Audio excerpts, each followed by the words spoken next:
Welcome to Chess4Unity's third Saturday event. My name is Vincent Say, and today I will be trying to win first place as always. So, the tournament's going to get started in a few seconds, so let's see who I'm playing first round. So, before I begin, I want to say I hope you guys are staying safe, and that, especially if you're in New York, I hope you're enjoying the good weather.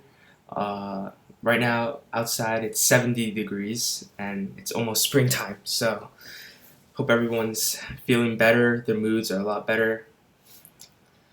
Okay, let's get started. So, I'm playing against Dudu Ryan, first round, so good luck.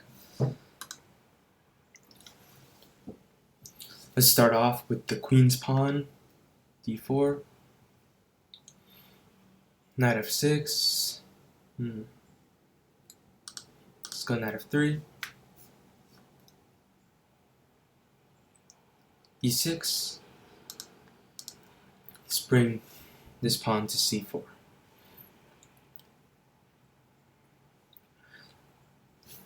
d5, let's go g3, the pet Catalan, so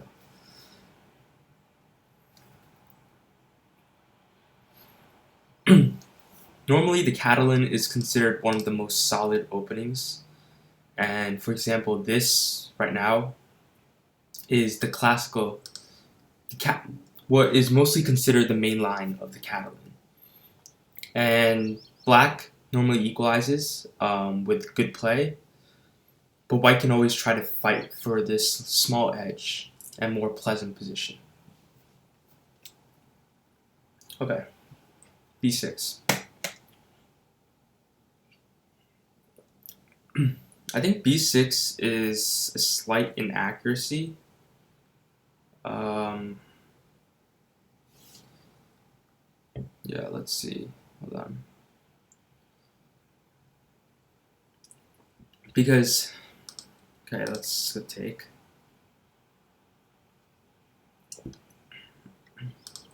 This structure is normally considered a bit better for white. These pawns are not ideal. Ideally, black wants to bring the pawn back to b7 and play c6. But here, obviously, that's not possible. And now we have a situation where I can start pressuring this pawn, hopefully provoke a move like c6. Knight c3.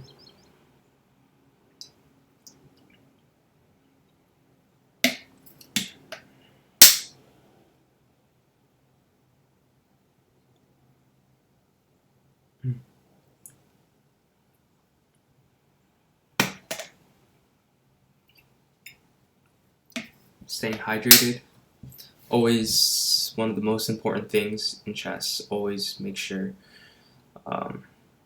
if your surroundings aren't good, then it's hard to play well. So make sure you're staying hydrated. Always bring a water bottle, especially when we're talking about live chess. Okay, knight d7. Interesting. So here I was thinking about playing queen a4. So the idea is I'm threatening this, or knight takes d7, because this pawn is weak. And yeah, I'm just going to continue pressuring this d5 pawn. And I feel like it might be difficult for black to kind of protect it. So let's see what he does.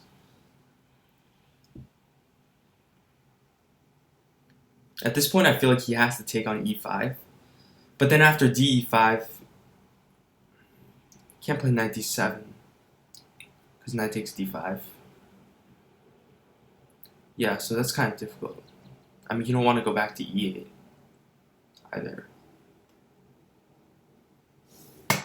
Seems like already a good situation for me.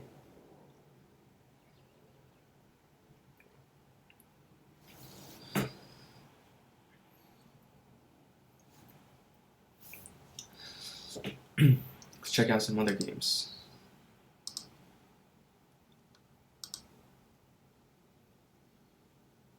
So,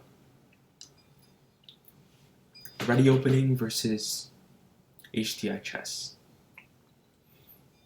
I like this guy's name, GM Ready Opening. Kind of put some intimidation into their opponents. You know, when you see GM,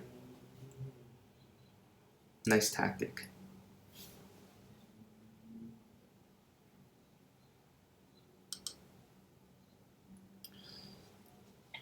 This position seems around equal.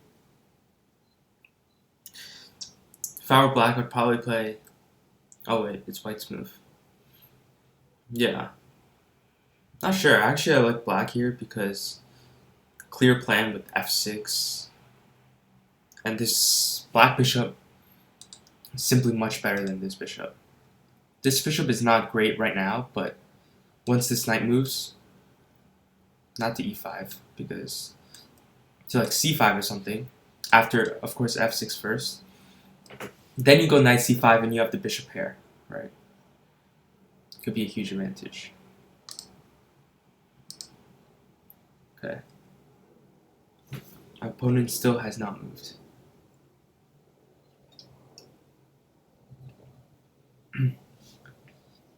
So for sure, f6 here.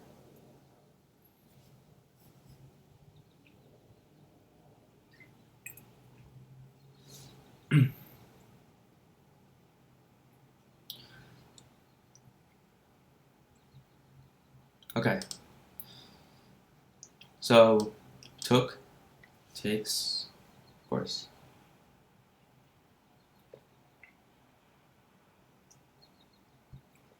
Can't go knight d7 because I have knight takes d5. Winning pawn.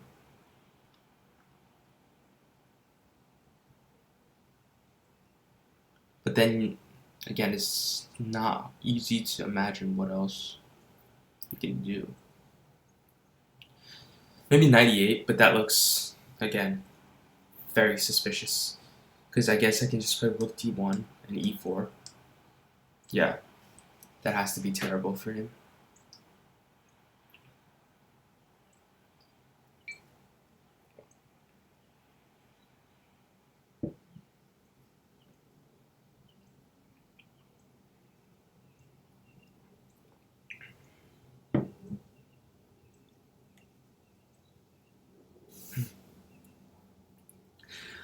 Again, if you're new here, my name is Vincent, and right now you're watching Chess4Unity's third Saturday event.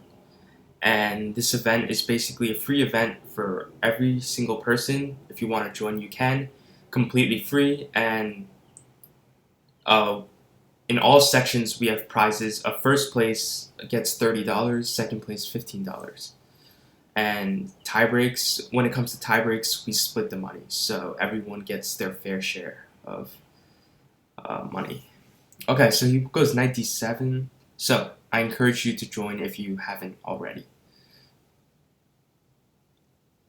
Okay, so like I said, I wasn't very convinced about this move because knight takes d5 just looks like it wins a pawn. So let's go for it.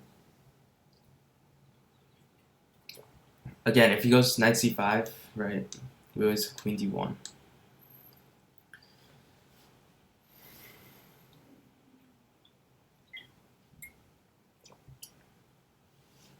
Okay, it goes knight c5. And now queen d1 is a move. Thinking if there's something better.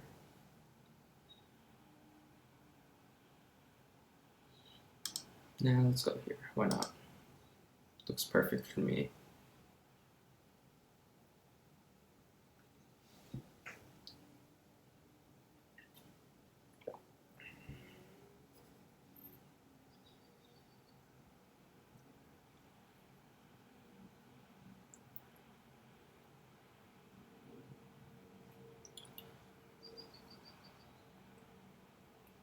Black also has to deal with this bishop.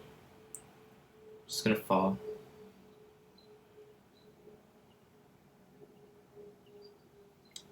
b4 is coming. b4 is my main threat because After b4, if black plays knight e6, now I can take on e7 and take this bishop on b7. Right now, this knight is defending this bishop on b7, so it's not as effective. Still good, though, if I take on e7.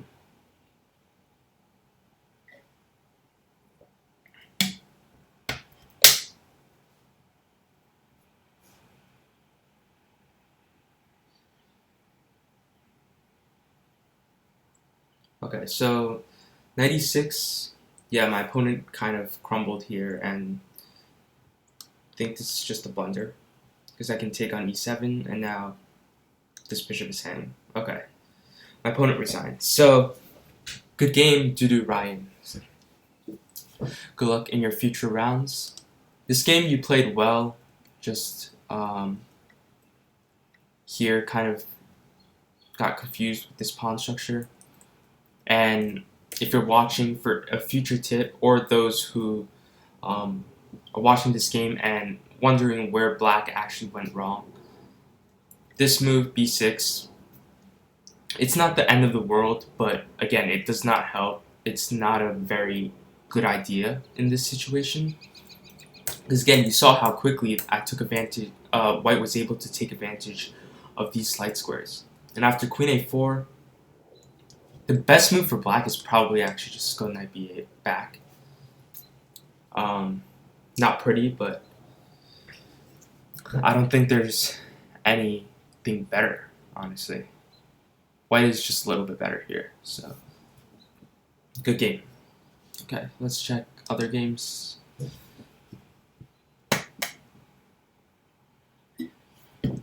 See, kind of want to just highlight what just happened. So, like I said, we kind of looked at this position a little bit, and I told you guys black's plan is to get this bishop on c8 out.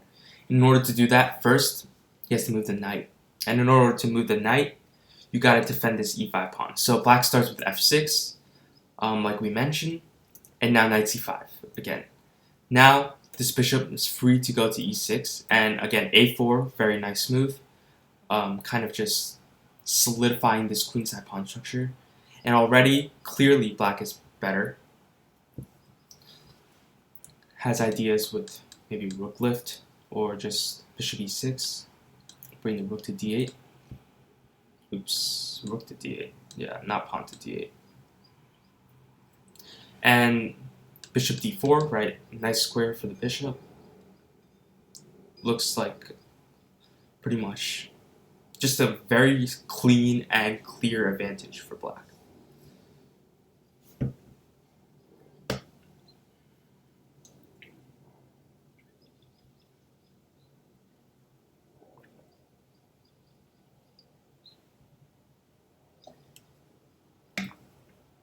Okay. Black went back, and now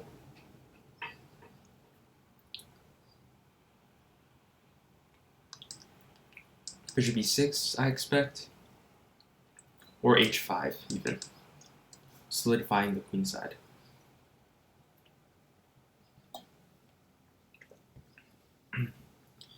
White's only hope is to go like, actually, I don't really see White's idea here, or any ideas for White actually.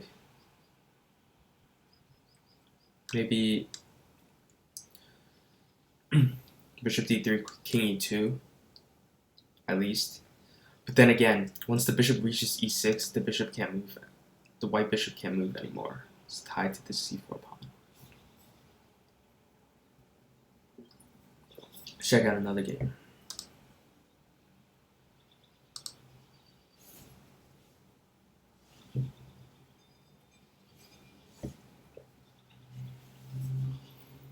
What's happening here?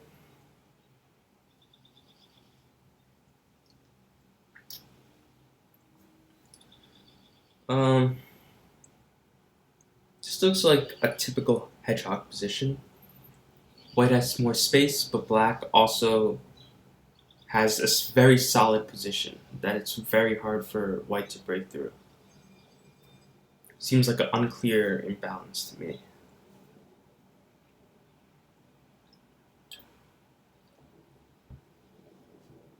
I personally find these positions pretty difficult to play for both sides. For white, white just has to be very, very patient here. Maybe make very slow progress. Black has to be even more patient.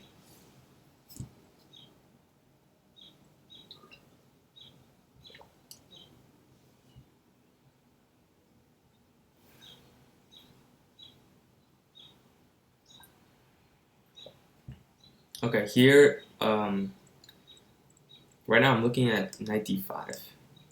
Oops, knight d5. Could be interesting. Idea is e takes d5, c takes d5, and this queen is pinned. Okay, I didn't play that, but could be an opportunity to kind of take advantage of this space advantage, because actually I feel like it's almost winning knight d5. Unfortunately, I cannot play moves here, but knight d5, right? Pretty much pawn has to take. Takes with the c pawn. Rook c8, and then rook c1. And you win this knight on c6, and you have pawn up. And that's a winning position. Completely winning position. So missed opportunity by white.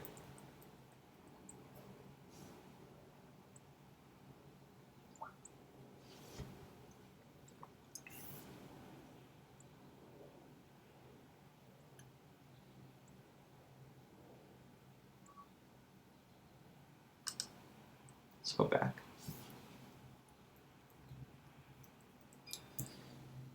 So again, black is playing very nicely. Bishop e6 to h5. All the moves that we were talking about. Just slowly taking advantage of the fact that white really has nothing to do.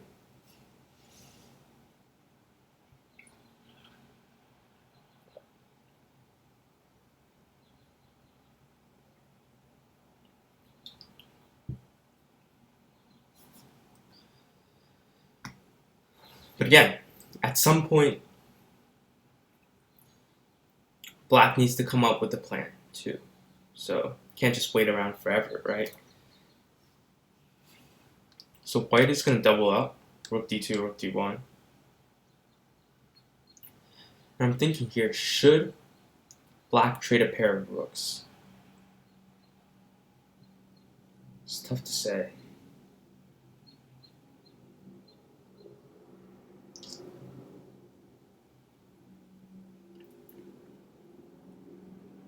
Okay, that I do not recommend. Bishop d4, right? Looks pretty deadly, honestly.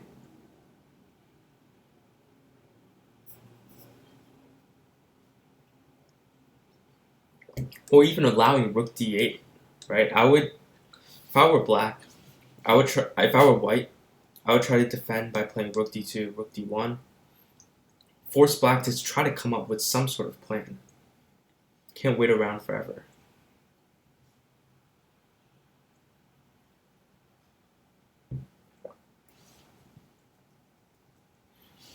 Here, I think it just makes black's job a little bit easier.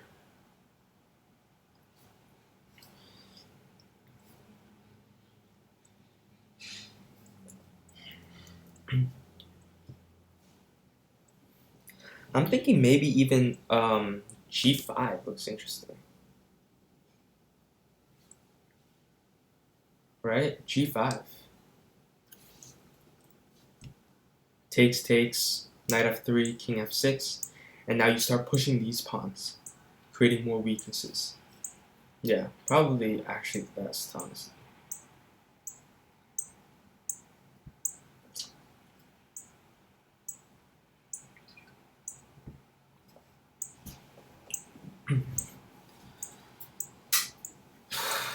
Let's see.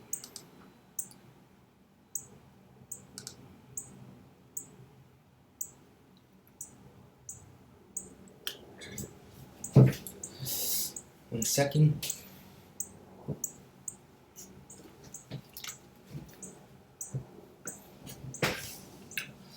Okay. Here, I mean, there's really nothing to comment on. Black is completely winning. That's pretty much all I have to say. C7, knight takes b6. Game over. If not, knight c3. Also game over.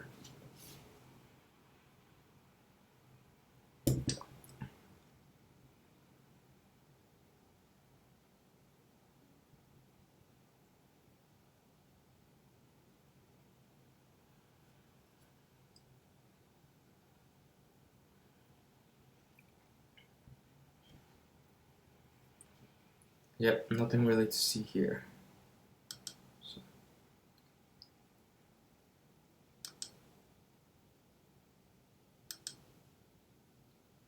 Let's check another game.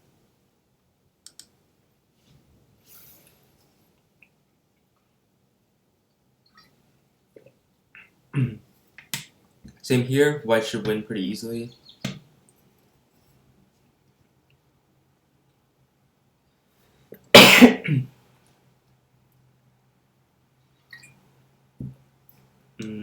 Queen c7, or that, or anything, honestly.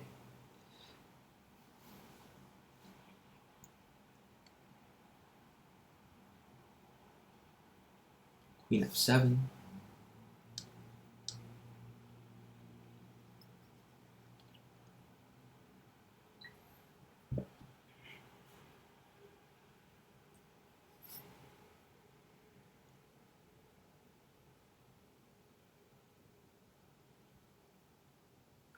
Okay.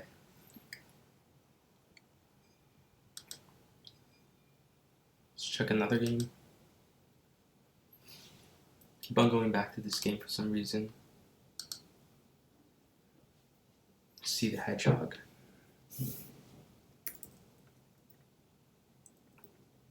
Okay.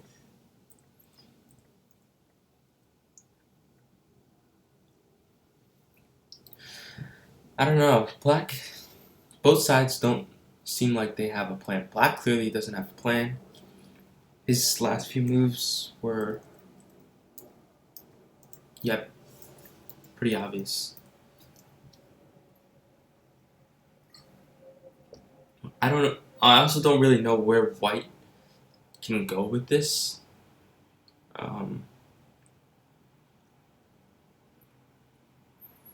It's kind of tough, honestly.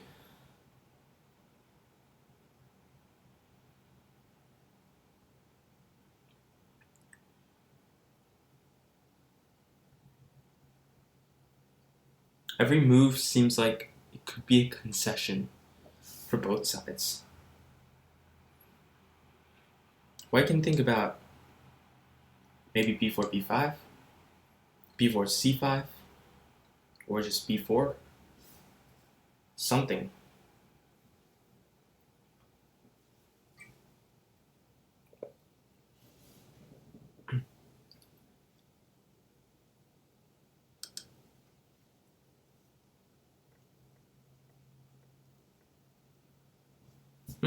Interesting developments here.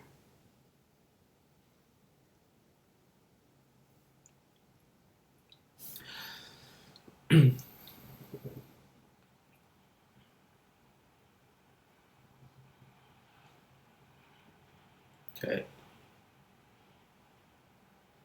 Interesting.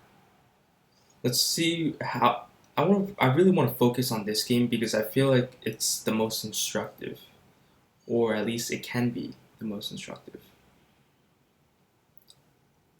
Really, it's important to see how, let's see how black is able to either convert his advantage or not convert his advantage. And I think it can be very instructive in the future for when you guys are playing endgames, especially when one side has the advantage. You know, or either you're on the side with the advantage or you're on the side with disadvantage. It's always instructive to look at these kind of games and think, oh, this guy could have done that, so I can do that next time. King h1, wow, okay. Okay, it seems a little bit strange. Yeah, really strange. Now this pawn is undefended.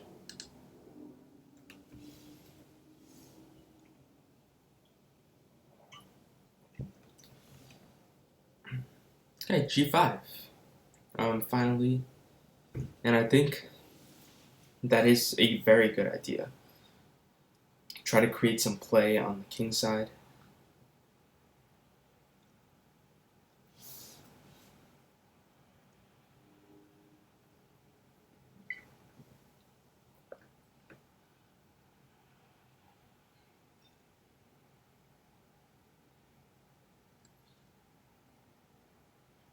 Keep in mind,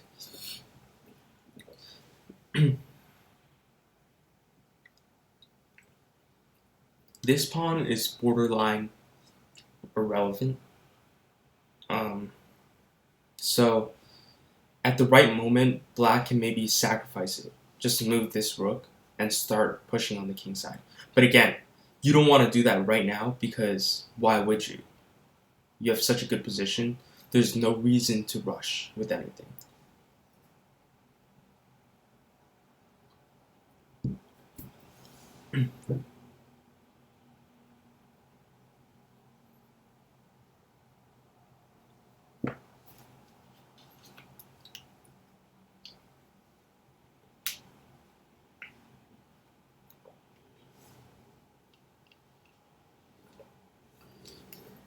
Notice how this bishop is like a nightmare for white.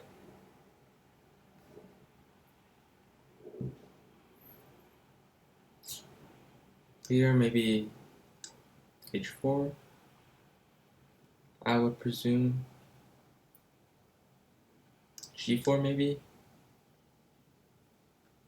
Okay, h4 was played.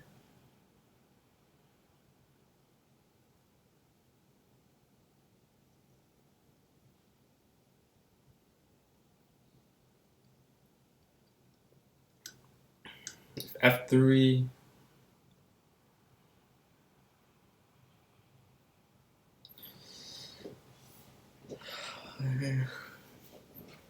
I think f3 is very likely because I don't think white can afford allowing black to play g4 and then rook g8 and then g3.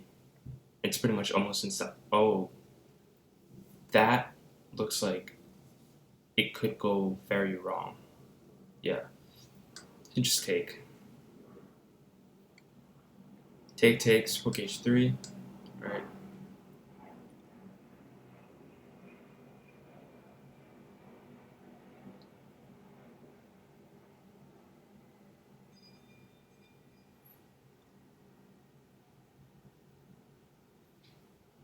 And I cannot imagine this not being just completely winning.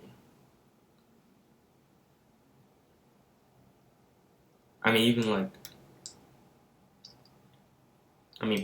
white, I guess is going to take this pawn, but, or rook h1.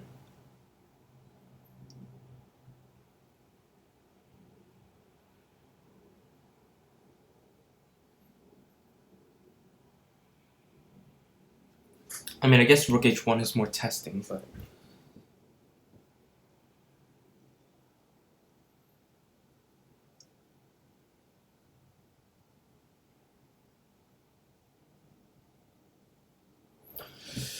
if I were white, black, I mean, this would be a moment where I would start actually thinking because it's a critical moment. Here's the thing about this position. I'm sure black can trade everything. Takes.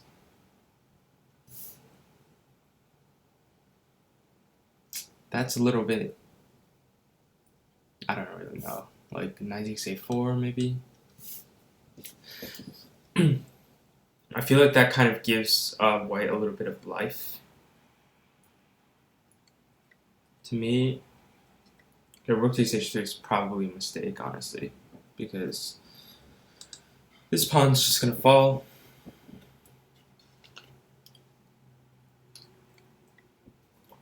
But Here, black can probably just take everything, right? Takes, king takes, and then take on c3, and then bring the king to d6. I mean d6, right? And then king c5, and then just king c4. And pretty much white is going to lose his entire queen side because they're all on light squares. And notice how all black's pawns are on dark squares. Black is going to lose this pawn, but he's going to win this pawn, and this pawn. That's probably how I would have went. And it's very annoying that I can't really show you guys this on the board because it's just not allowed. Like, I literally can't move it. But I hope some of you at least, some of you get the idea.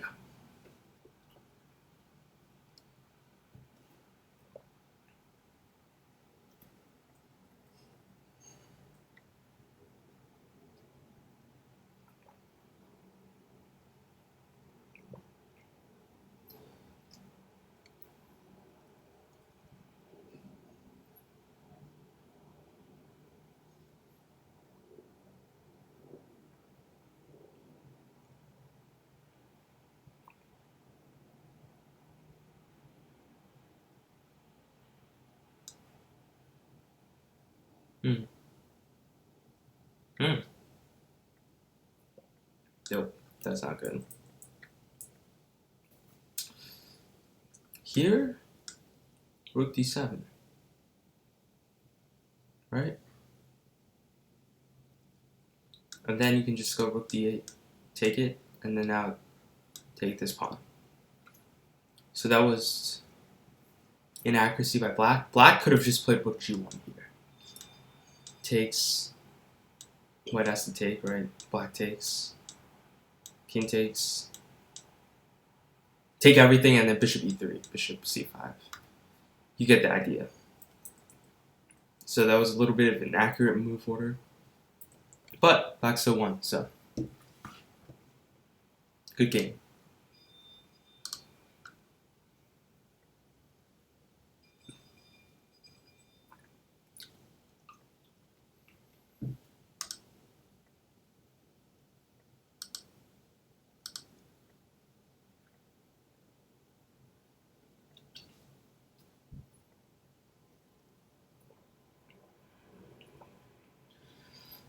Pretty sure this is the last game.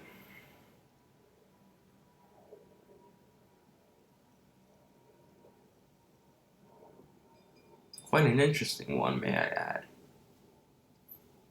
Black looks like he's doing very good here. Very good. Not better or anything, but very good. In terms of getting equality and having some ideas. Well, I mean, black doesn't have any time, so you can't really think with 16 seconds.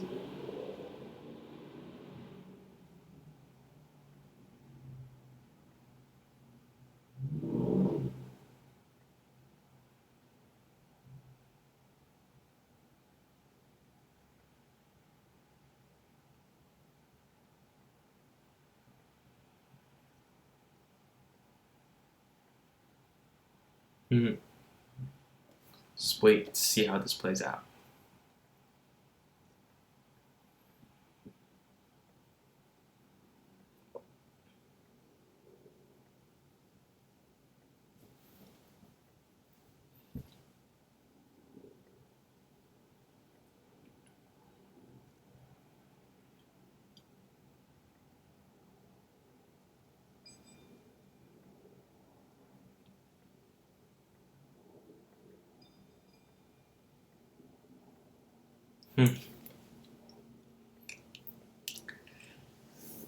Not gonna lie, this is kind of tedious.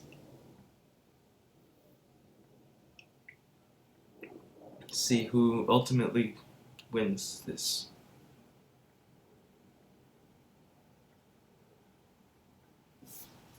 Queen c2, no, knight b4. Black is missing opportunities like that.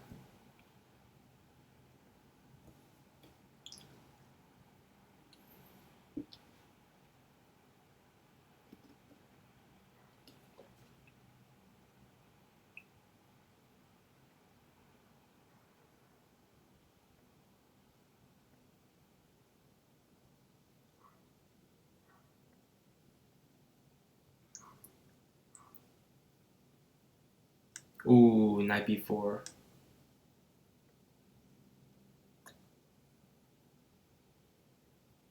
d5.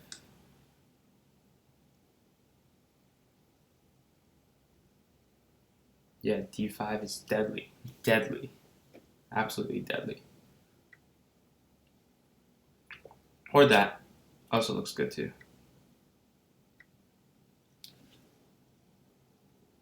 Queen c5.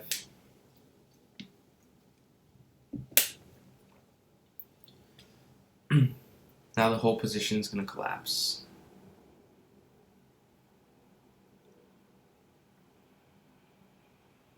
d5. Black should really just play d5 as soon as possible.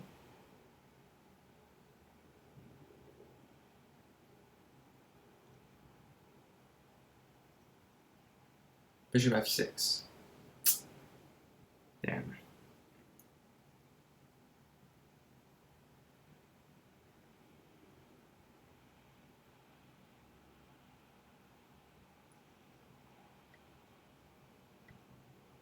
Whoa. Huh. Wow, that's insane. That's insane. That is insane.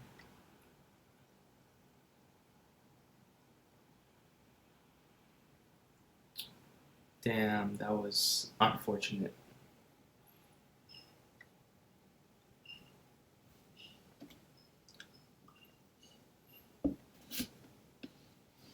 Just hung the queen.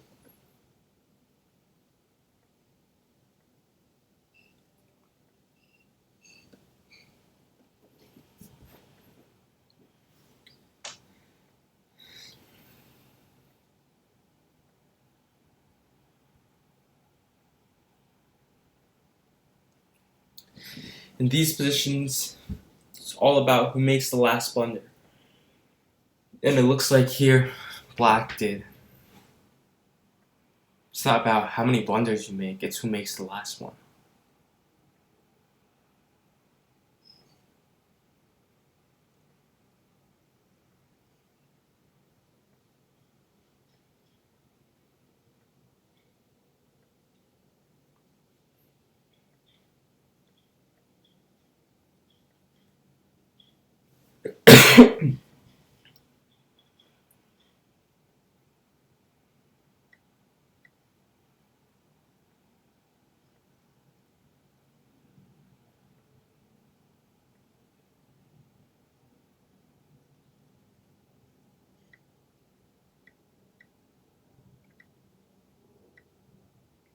Yeah.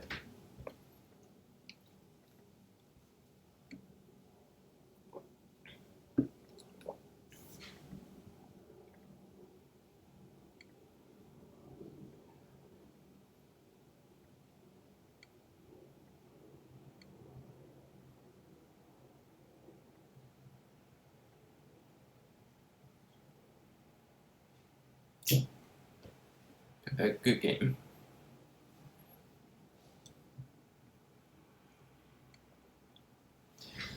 Whew. That was long, not gonna lie, but kind of entertaining.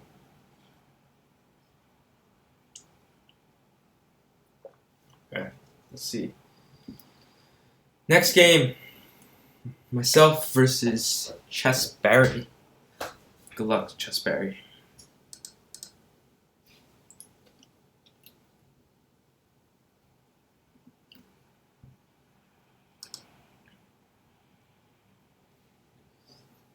Let's make some French toast.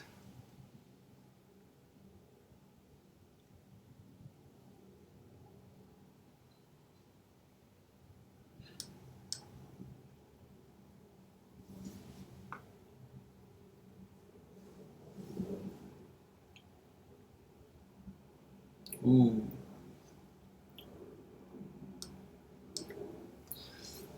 I don't think that's a particularly great move.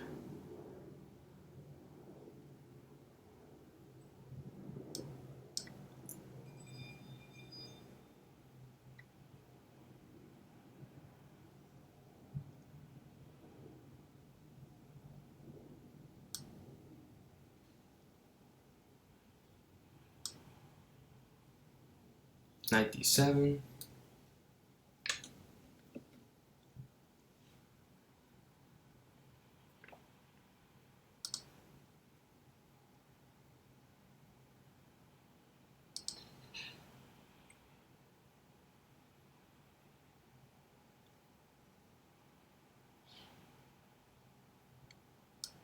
Take 6.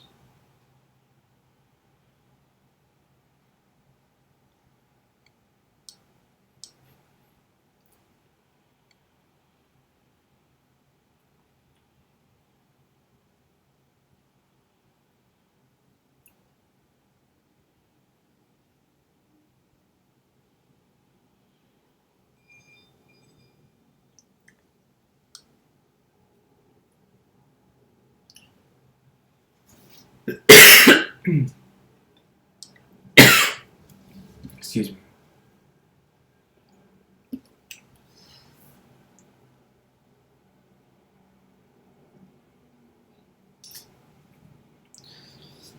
Yeah, so we get an isolated pawn structure. Looks pretty good for me. So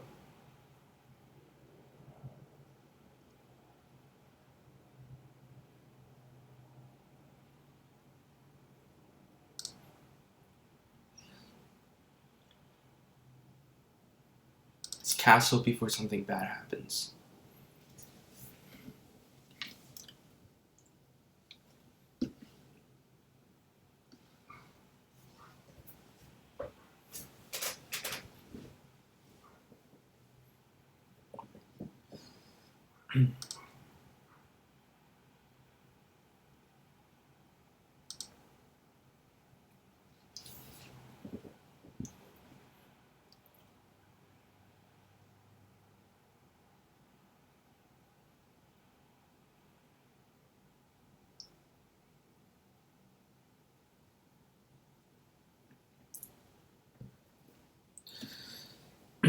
Sorry guys, my voice is a little bit strained, so I don't want to talk too much. I can't, I want to talk, but I can't talk too much. So I'll kind of explain my moves here and there, but just so you guys know, heads up. That's why I'm drinking an overwhelming amount of water, if you haven't noticed.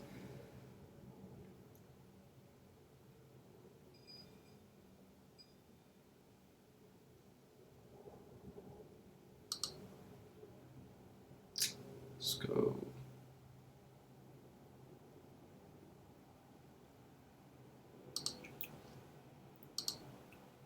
Here.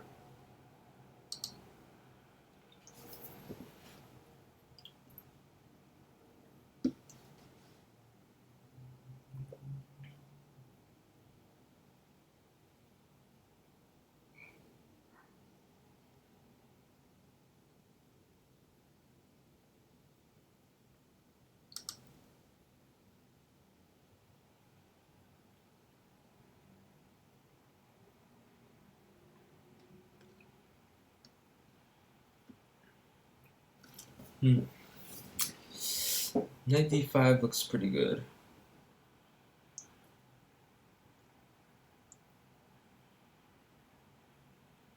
Knight d5, knight e5. Main concern.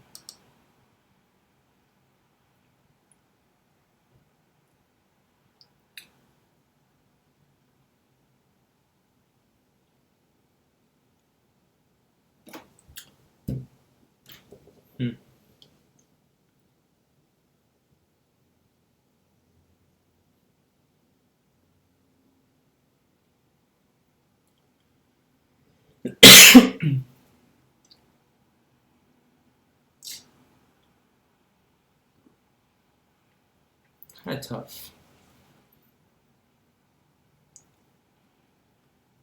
If I play b6, he just takes and plays d5, which I do not really want.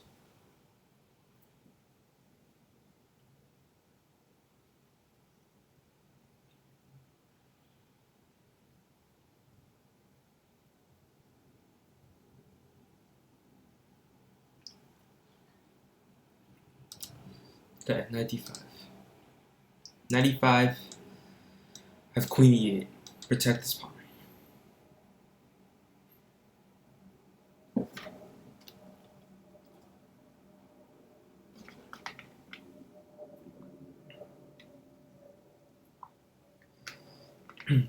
If I allow him to play d5, all my advantage is automatically gone. So that's not good.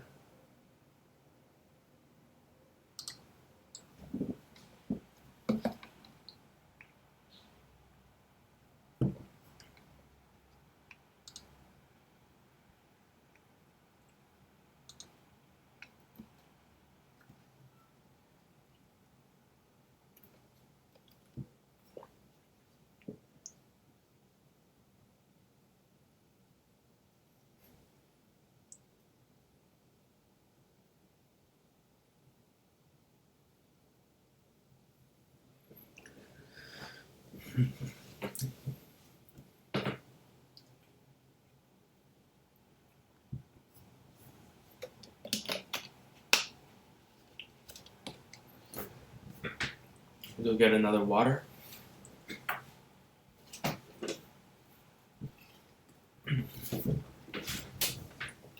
A3. Interesting move.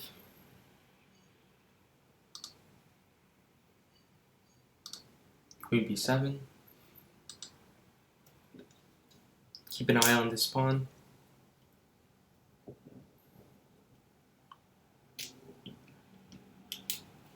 You never know when an opportunity could arise.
Ha.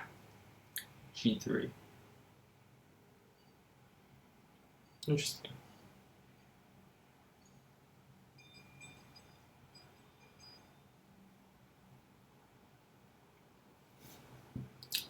Let's go H6.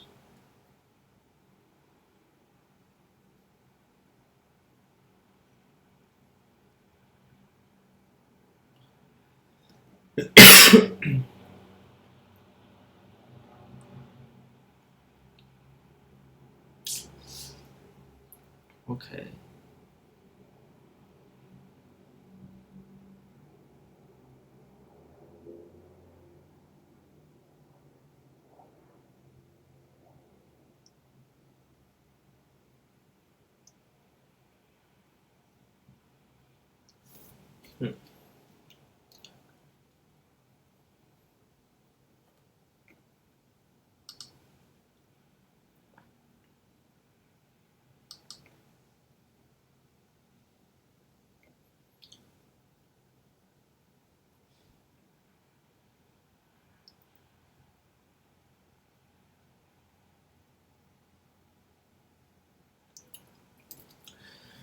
First, let's try to win over the C file. Step 1. Step 1 of the plan.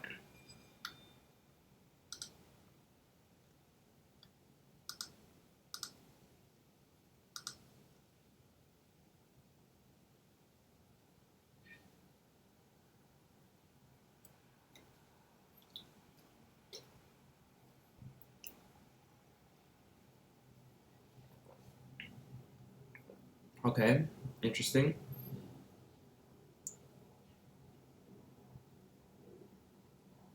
wants to do that. I see.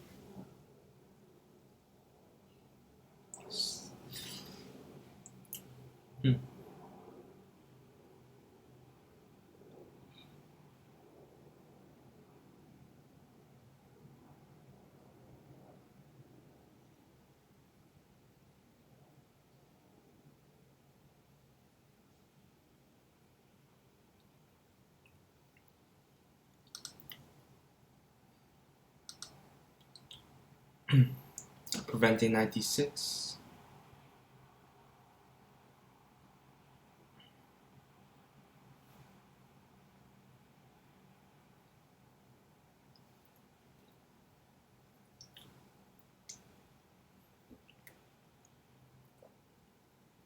Hmm.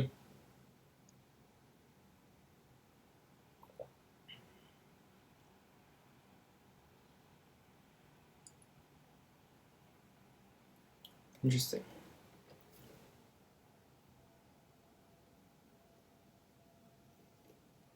Okay, let's take. See what it does.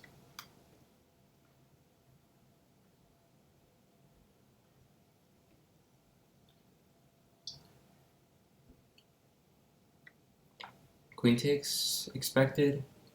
And now, see? Creative way of doubling the rooks.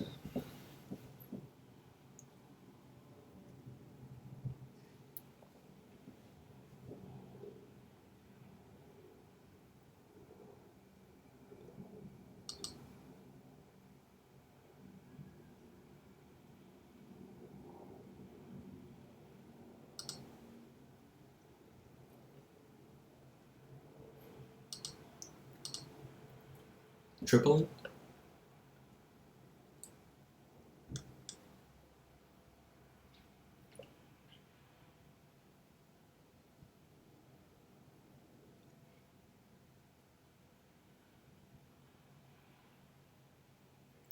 Okay.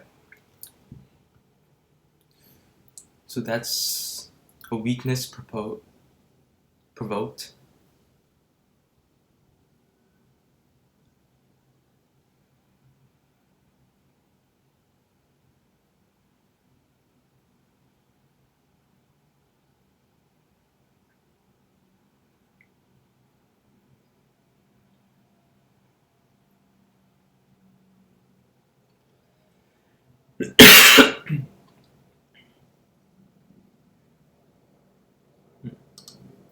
Switch gears.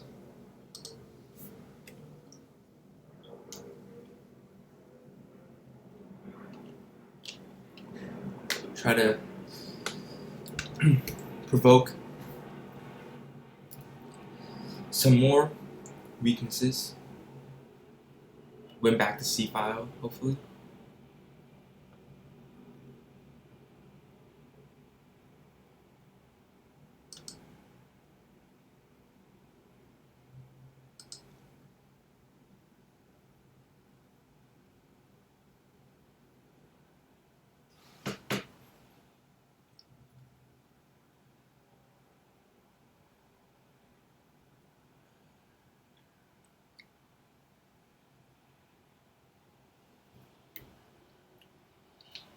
Hmm.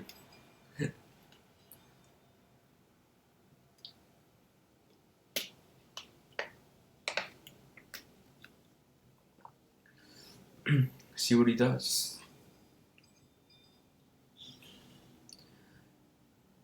Again, sorry about today, guys. My voice is really just kind of killing me, so I can't talk too much.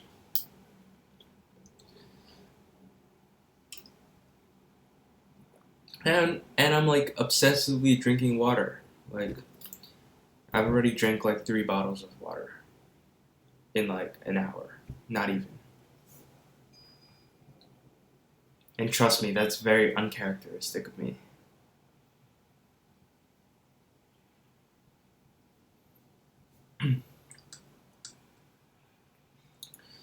Now I'm going to try go b5, a5, b4. Provoke a second weakness on b2.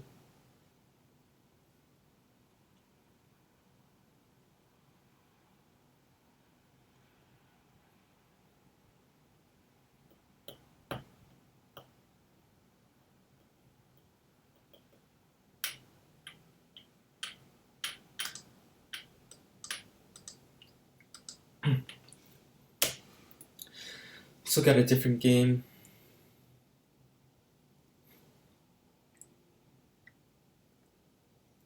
Okay. Yeah, this looks winning for sure. For black, for white, I mean. Yeah, no.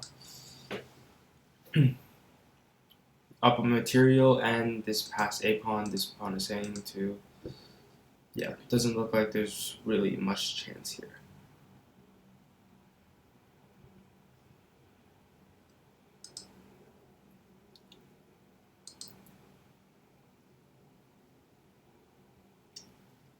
Okay, and I think, nope.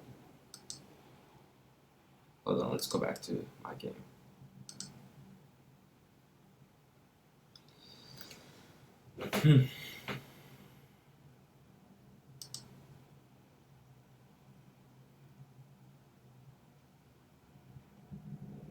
B5.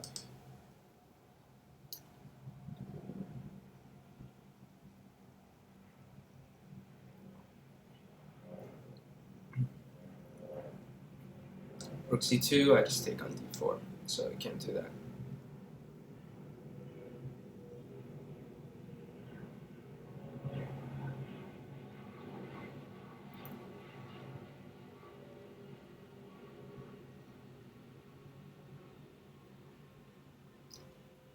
You might play B3. But then again, my goal is to provoke weaknesses, so feel free to play B3. Okay.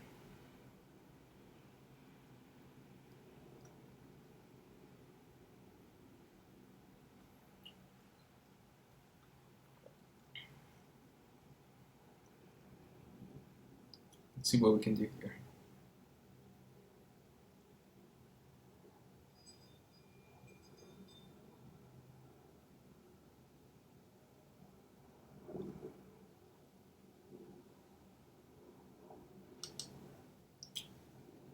Maybe Queen C7. Yeah.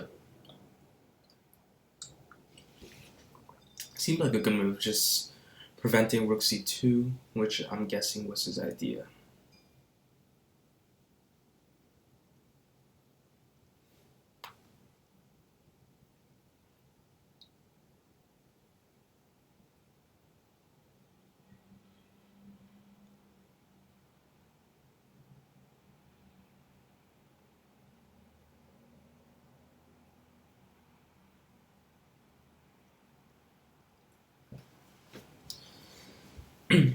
I'm trying to get to a point where white has to worry about the king's safety.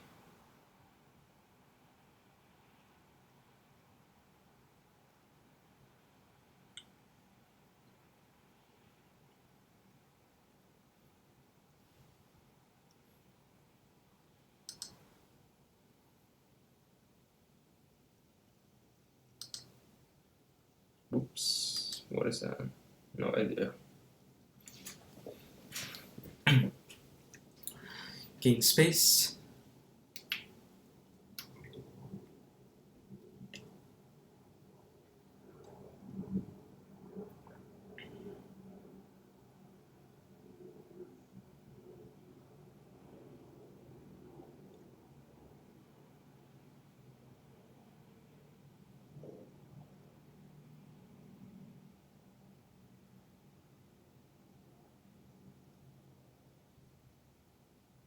Okay.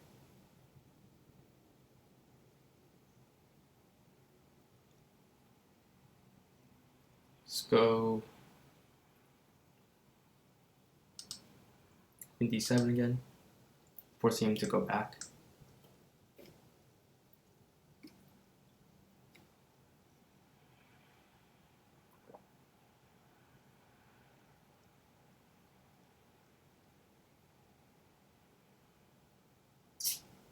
Now what?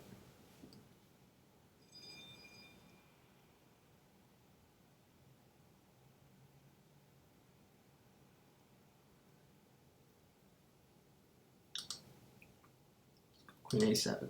Interesting.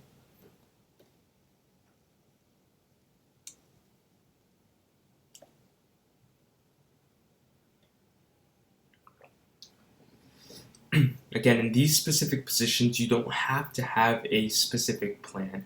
Let the plan come to you, right? You can kind of just move around, try to provoke some weaknesses. At least that's what I think from experience. I think that's the best method. Just don't change the character of the position without knowing for sure that you're either winning material or it benefits you, right? If not, just like keep moving around because your opponent also has a patience limit. They're not just gonna feel comfortable waiting around forever.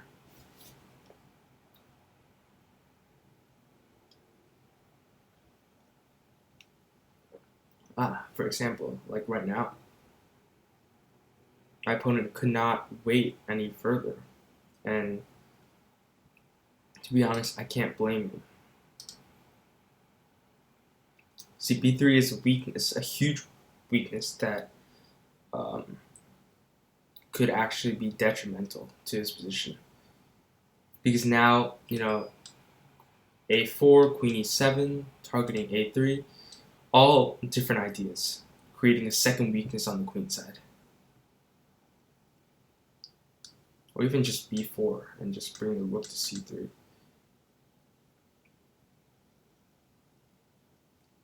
Okay, that also looks a little bit suspicious.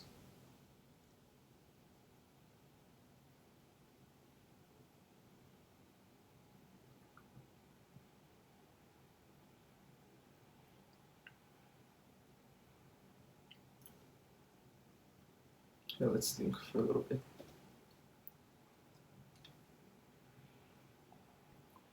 Okay, let's go rook takes d4.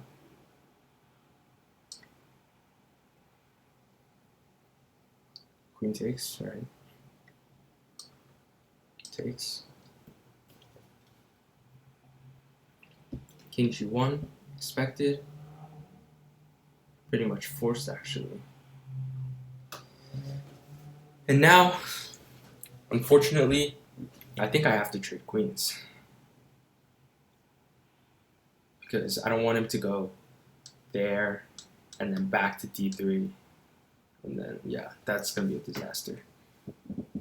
But if I can trade queens and win a pawn, that'd be great. And I think I can. Maybe.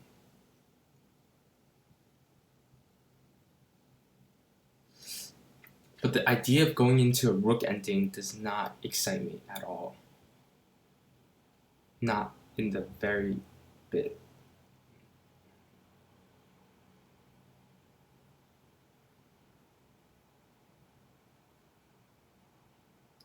Unfortunately, though, I have to. So let's take it.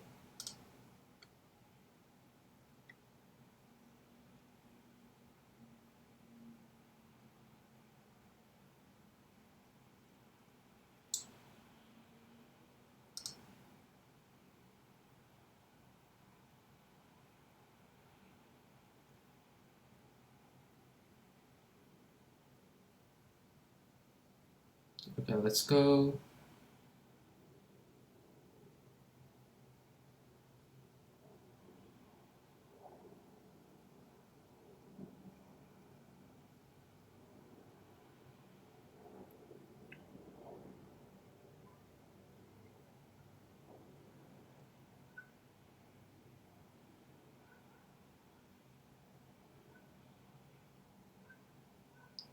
Rook b2. I don't know how I feel about that.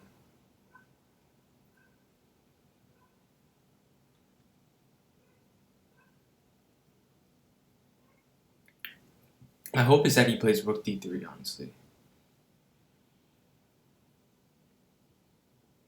Okay.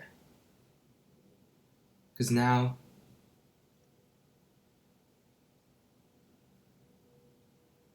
Okay, let's start with...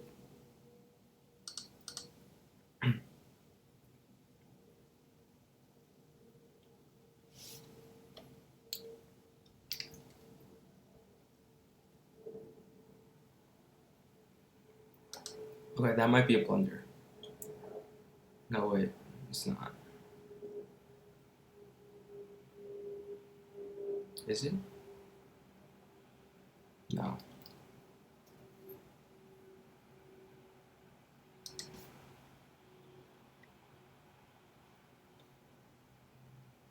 Let's go rook b4. I feel like his rook is terrible on a3. Yeah.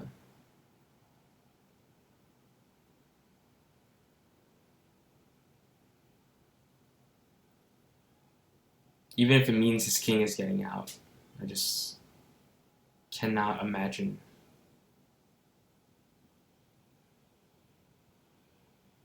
that rook on a3 living very long.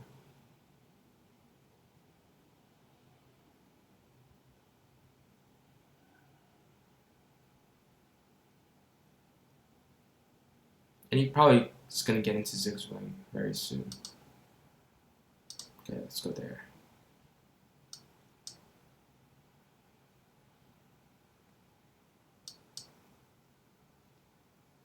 Yeah, I can't. I don't think he has a move. That allows king g4.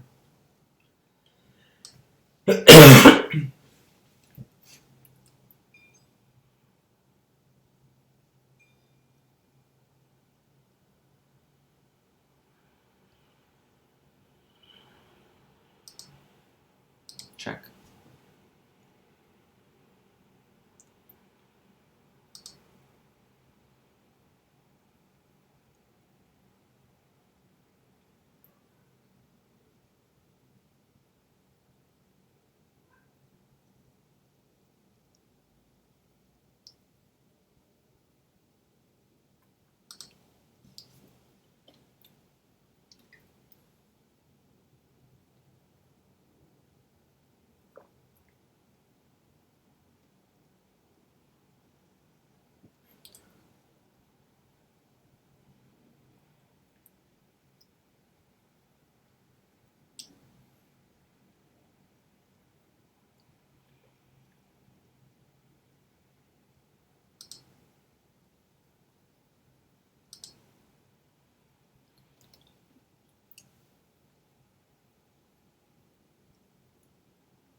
This pawn falls.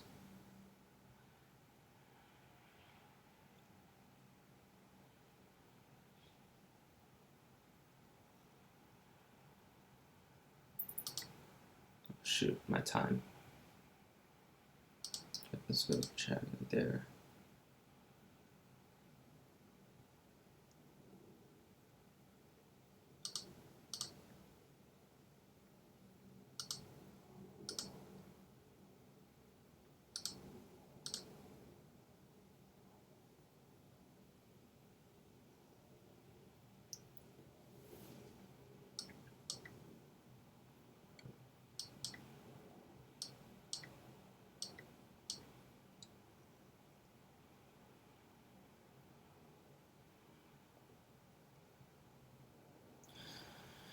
Okay, good game, Chess4Unity.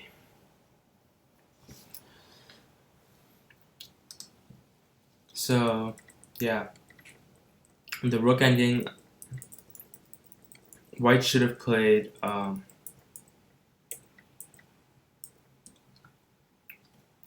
even here, rook d8. Rook d8, king h7, rook a8, and trade a pair of pawns. That makes it much harder for me to win. Probably still, obviously better for me, but again, white's rook is more active, right?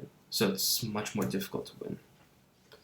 So yeah, rook behind the pass pawn takes this pawn. I have to take this pawn.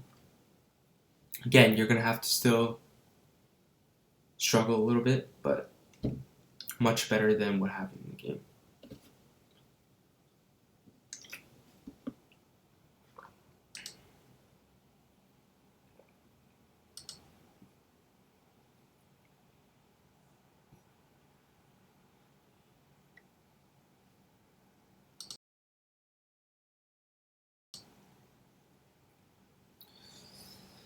Yep. This game also looks like it's gonna be over.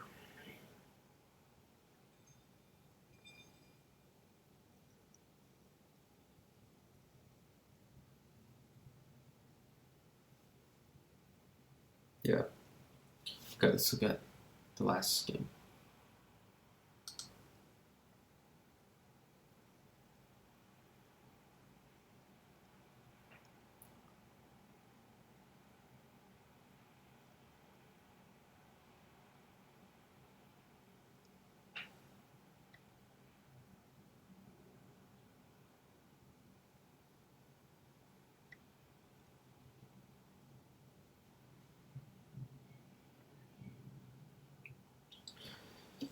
Okay.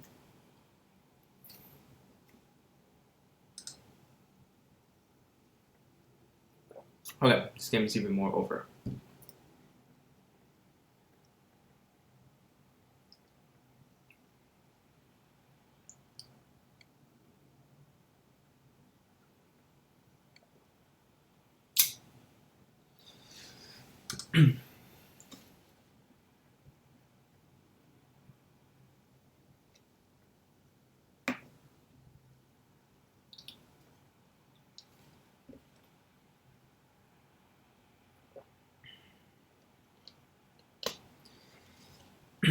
So if you're just joining us, my name is Vincent Say, and you are watching Chess4Unity's third Saturday event.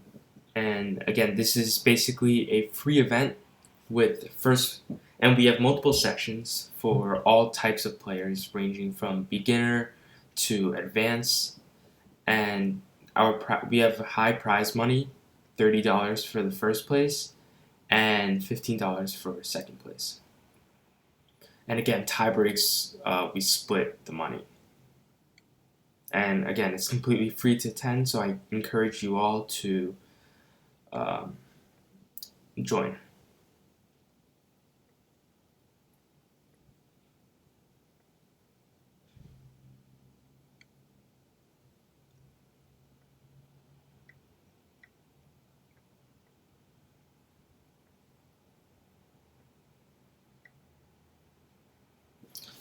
I'll be right back, everyone. I'm just gonna use the restroom.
Hi everyone, sorry about that. I'm back.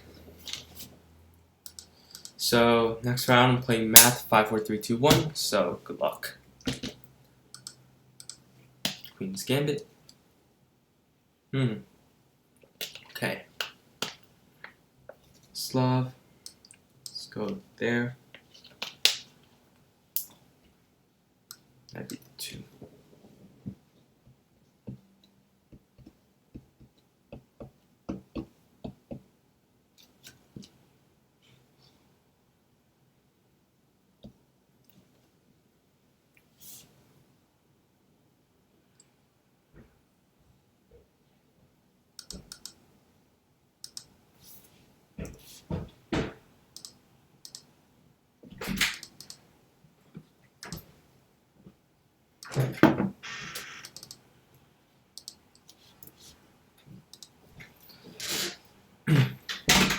E6, G3. So again, I kind of transform into kind of like a Catalan type position. If that makes sense.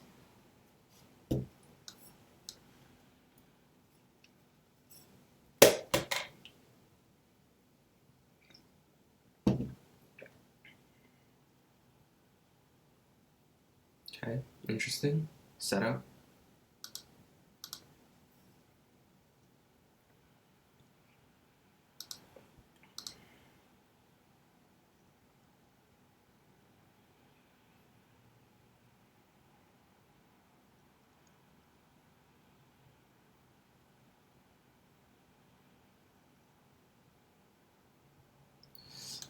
Now e4 is an idea.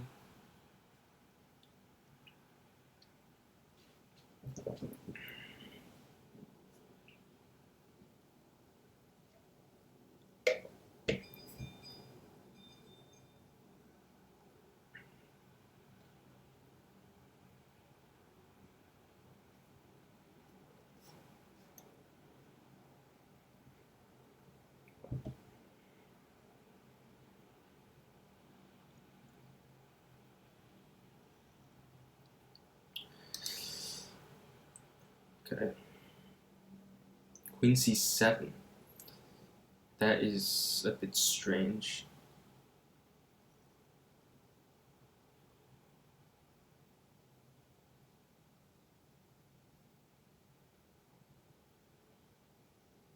Let's go rook d1.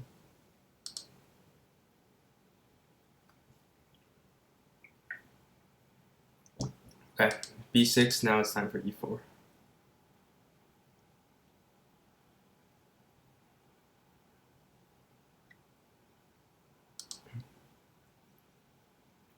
Here, even knight g5 looks interesting, right?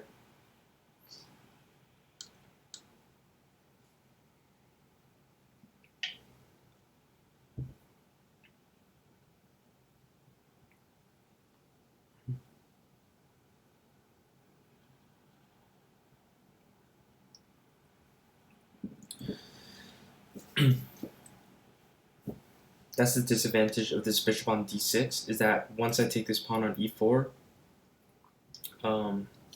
this bishop becomes kind of loose. So let's take here.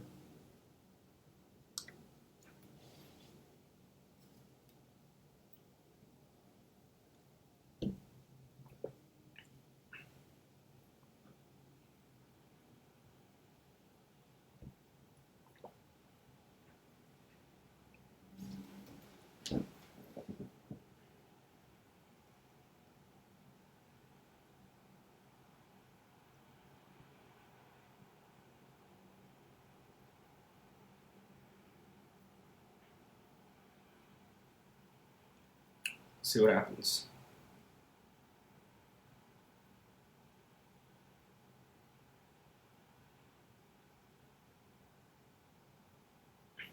And again, black needs to keep an eye on this pawn. Just as a reminder. I'm not threatening anything like this right now. Okay, that makes sense. I'm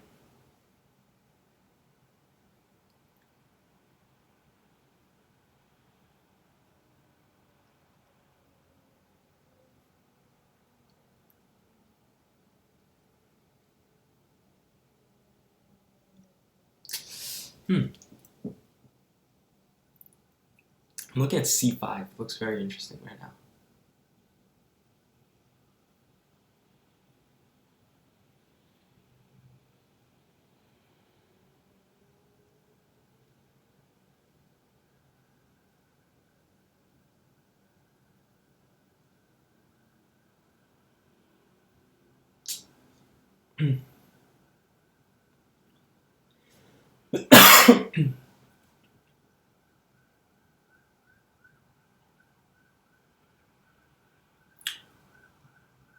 Not sure.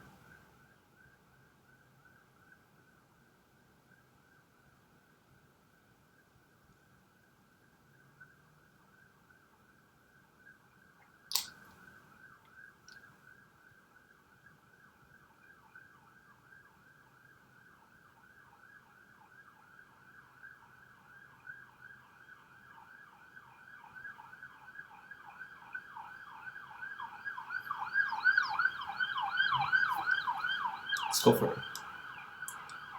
What's the worst that can happen? Nothing.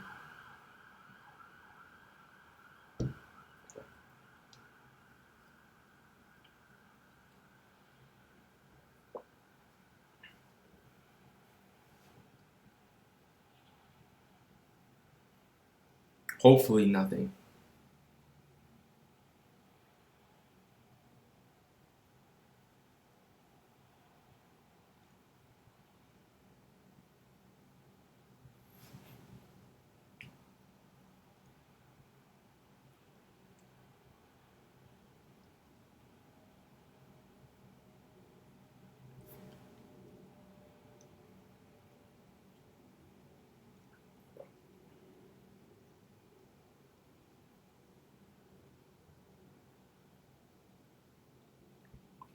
At least I'm gonna make him calculate, right?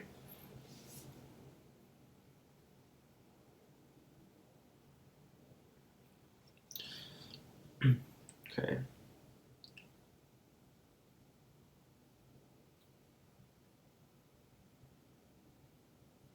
So I was thinking this would be a good thing.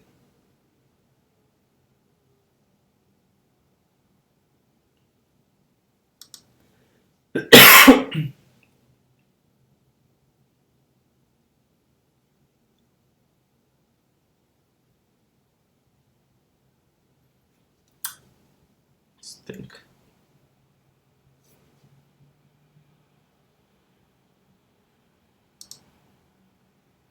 Start with bishop f4.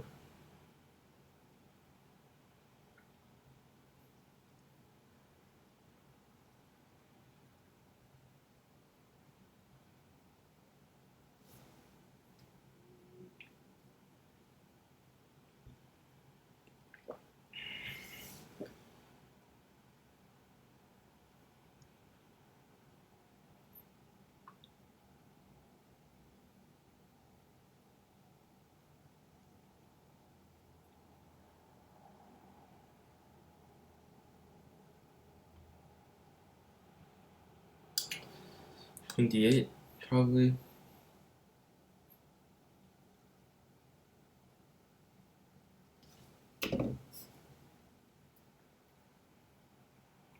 I'd be quite shocked, honestly, if Queen d8 was not played. So,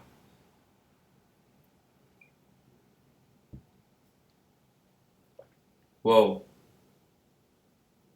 I did not see that move or consider that move. And I honestly. Oh, wait. Yeah, that might be a blunder. Hold on.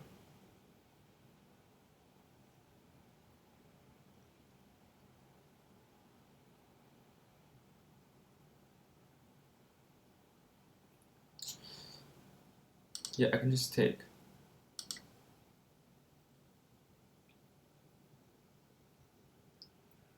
Because if knight takes, I can take and then go queen h7. Checkmate.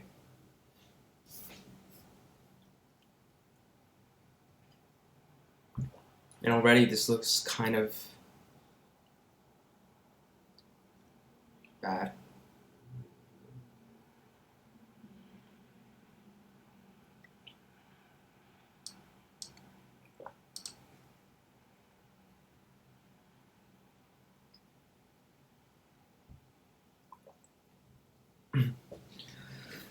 Okay.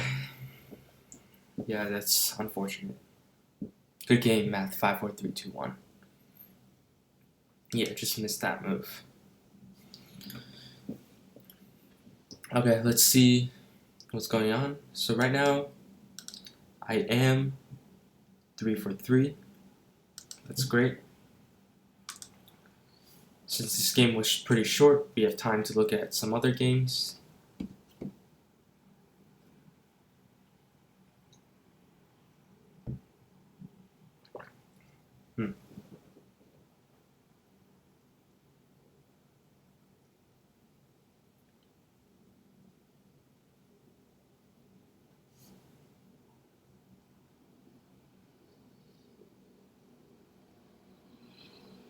This looks much better for white, honestly.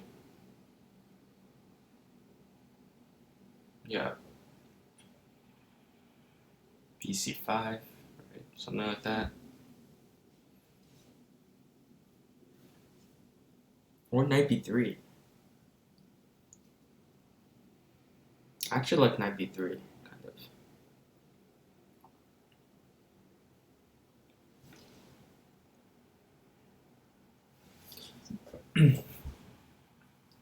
Knight b3, bishop e7 though. So queen e5.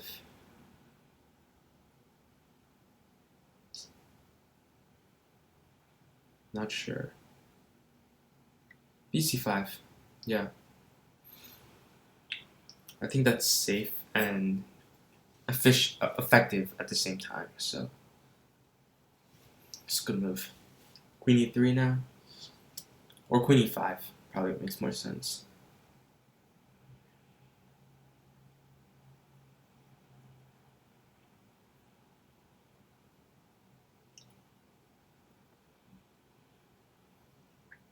Okay, queen e3, that's fine. And now, yeah, things are kind of back on track. Knight b3 is a threat. Not a threat, an idea, I would say.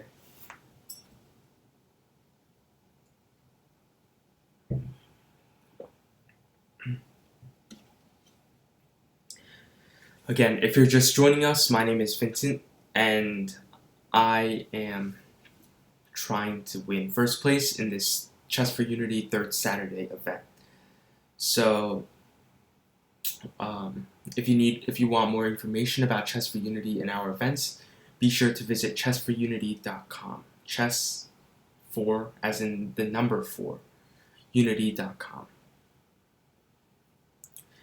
And yeah, this tournament is called the 3rd Saturday tournament, and it's free for all. And we have sections that range from beginner to intermediate to advanced, and there's prize money on the table. So first place wins $30, second place $15. So again, it's a free event, so I encourage you all to join if you haven't already.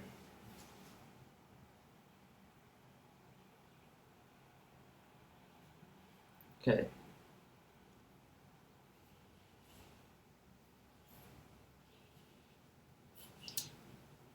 Kind of like a complex position. I wonder how this happened.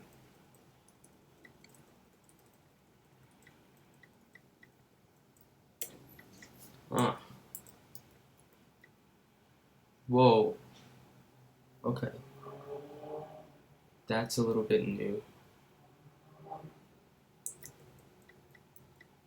Takes scotch. Okay, that makes sense. Yeah, definitely have not seen that before.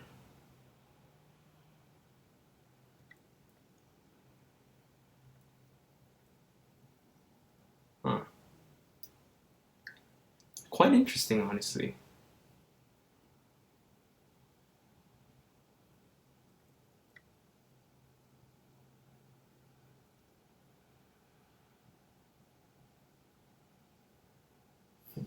I'm trying to figure out if knight takes e4 is the best move.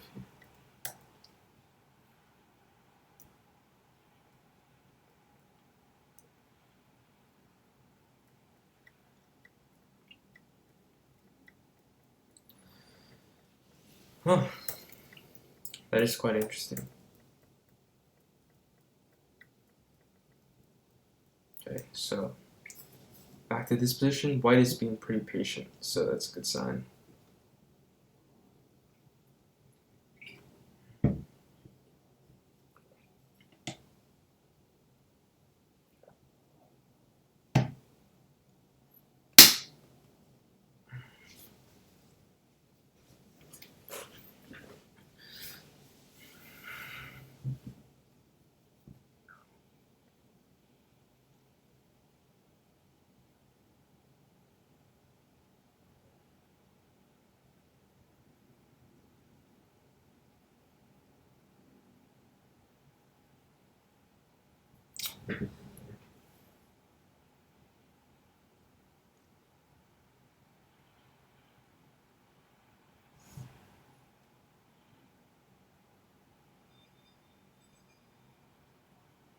Rook e7, threatening something like bishop takes something.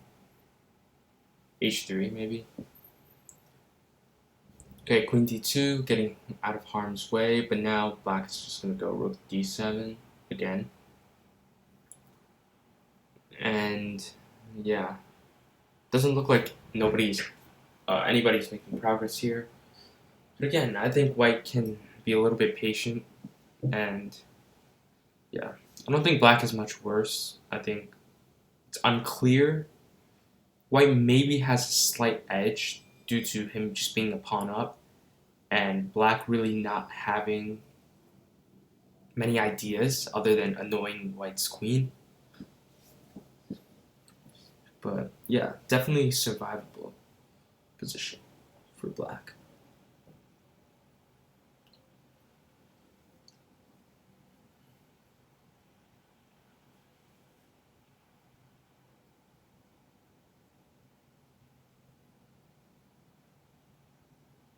Okay, rook e7, he's gonna go back again.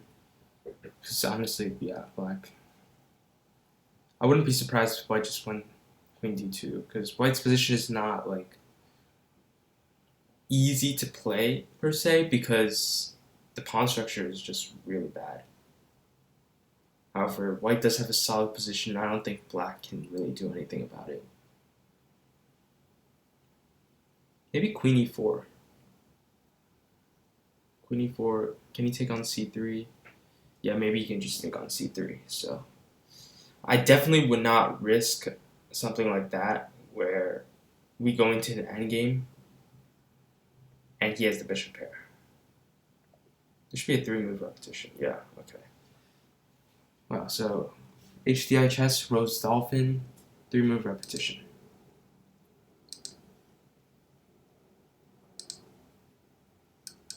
Okay, let's check the standings after that game.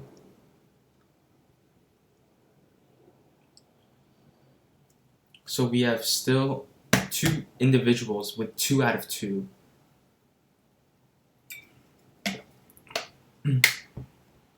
Let's check out their game. Eric Tin versus Steven. Okay, so these 2 individuals still have 2 out of 2, so they're vying for a perfect score.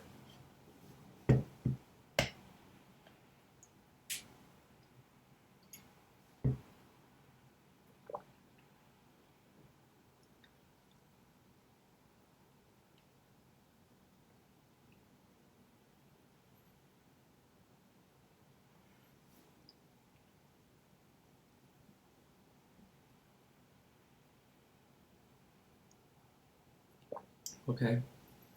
Looks like white knows what he's doing. F4, F5, maybe. Yeah, white probably has a little bit better position here. I mean, this bishop on G3 is not great, but neither are the black rooks, right? They're all pretty terrible. Oof. That looks like a risky move.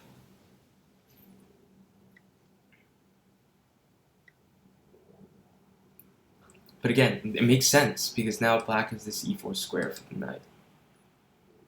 Could come to huge use. So, yeah. I think that was an interesting decision.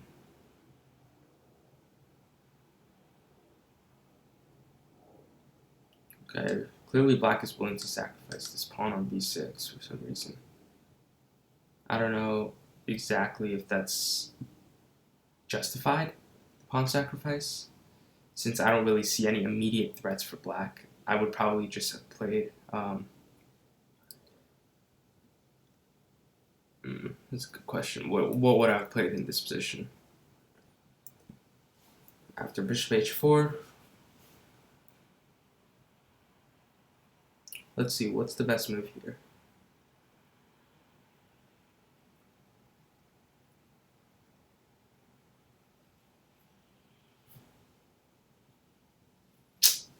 Yeah, it's kind of tough, honestly. Okay, I can understand why he sacrificed that pawn. Not ideal. Oh, this is definitely not ideal. That's very many pawns. Too many pawns, actually. Yeah, no.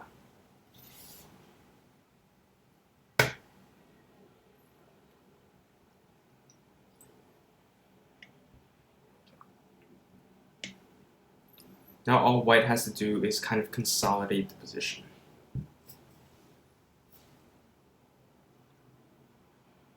Maybe g4, king g1 probably. I mean, I would be a little bit careful because it looks like black might be able to win the pawn back. Oof, that again. G4 now, right? No, G4 is rook G8. That's not. That looks very risky. No, G4 is not necessary. Okay, rook C1 makes sense. Rook C2 or A4. Oh, because this bishop is covering the D8 square. That's not. Oh, oops. Yeah. Oh, what? Oh, black missed that. I mean, white missed that. Wow. What a turn of events. I mean, not really, because white is still winning. Almost winning, at least. But still, you know, that's a missed opportunity for sure.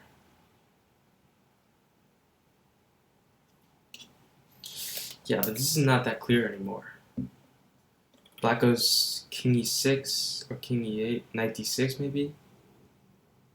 King e6, knight d6. And now maybe this pawn could be in jeopardy. Who knows?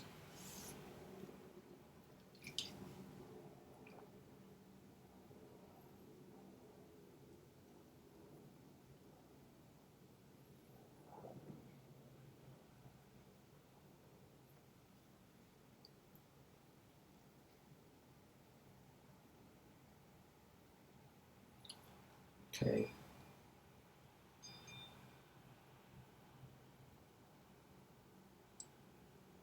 It is a pretty heavy turn of events, isn't it? White missed. Just joining us, white missed that after rook d8, this rook is hanged. So white takes this, it's game over. But now it's complicated again. So I mean, it's complicated in the sense that black has counterplay. Okay, black has no counterplay, but black has chances. Let's just say. What happens if rook d1 and then rook d8?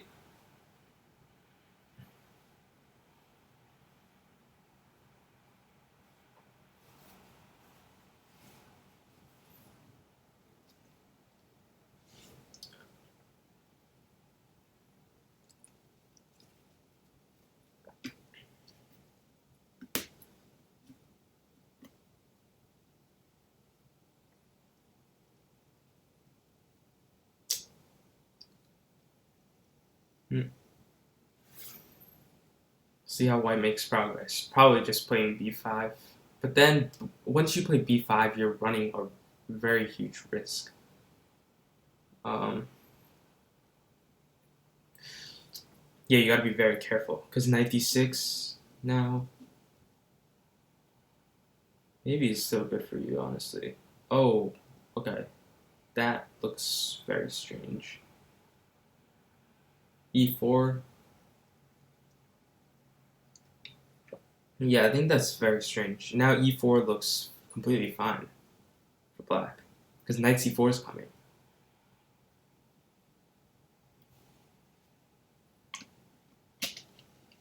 Yeah, this just looks like...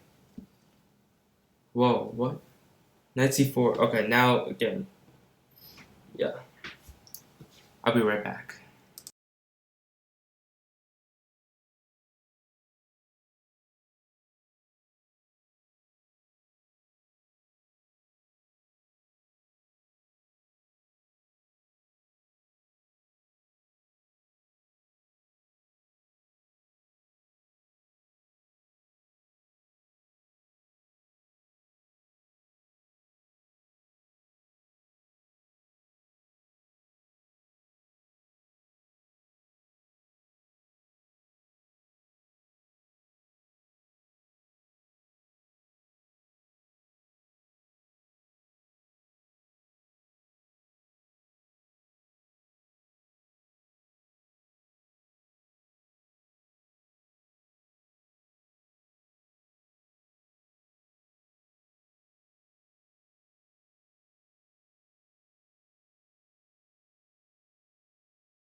Okay, let's see what's going on here. Things have not changed very much, I guess. It looks like white can start pushing his pawns now. Oh, the rook. Oh, okay. That's officially game over, I think. Yeah. Okay. Good game. Eric Chin Chess versus Stephen Fang. So, Eric Chin Chess now has 3 points. So, I'm going to face him in the next round.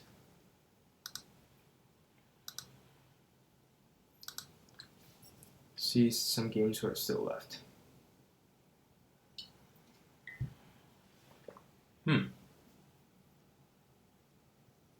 Okay, white is 2 pawns up.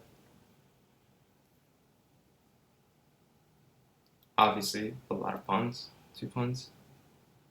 But 2 things make it very difficult. I mean, not very difficult. Semi-difficult for white to convert this is 1, black's pieces are very active. Like, it's hard to get more active than what's happening right now. 2, opposite color bishops is normally not the best idea.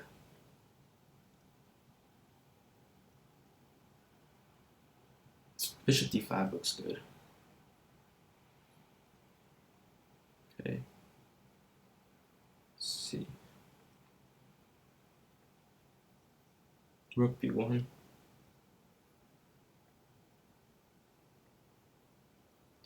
Yeah, black easily should have gone rook b2 instead of rook b8.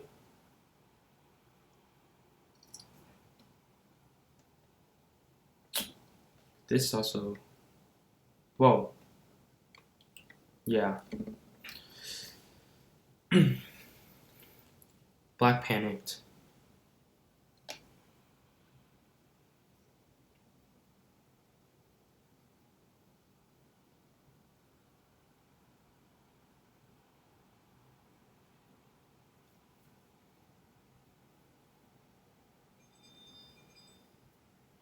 Yeah, this should be a pretty simple conversion.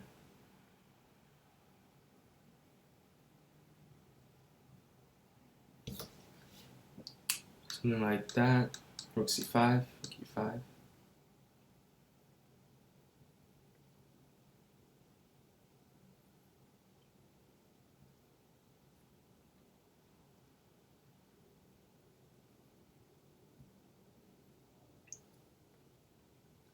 Okay, that works too.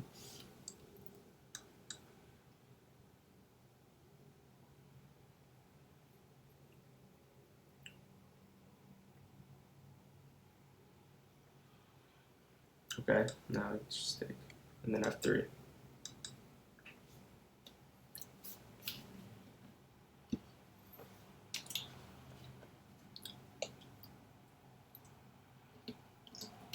I would just go f3 right now.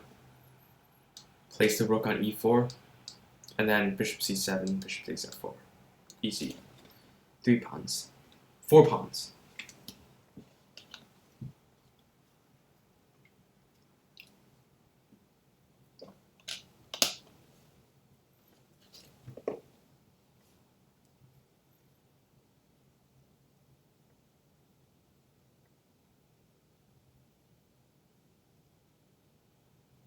Okay, or this version also works.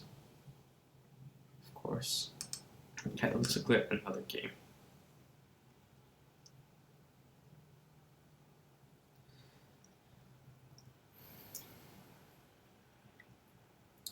Yep, this situation looks just as bad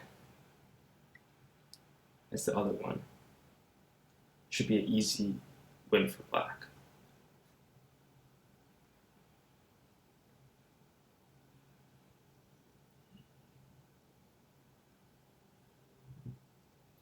The only wish I can hope for is some kind of stalemate. Seems very unlikely that's gonna happen.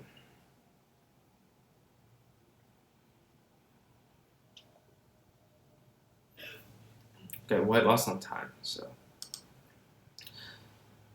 Okay, I think this is the last game. And it should end pretty quickly.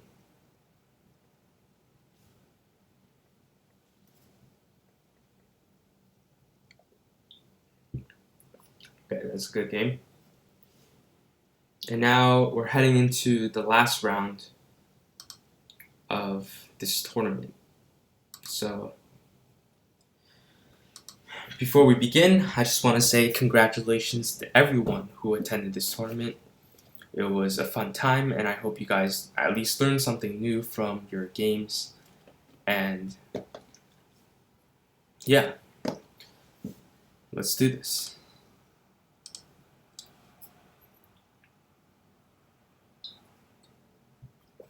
So playing French again.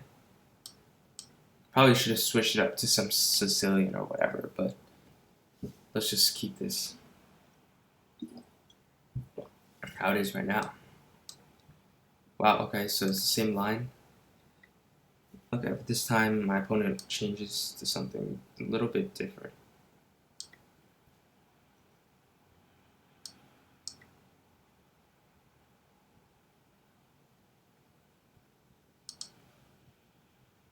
Okay, let's change to Queen D7.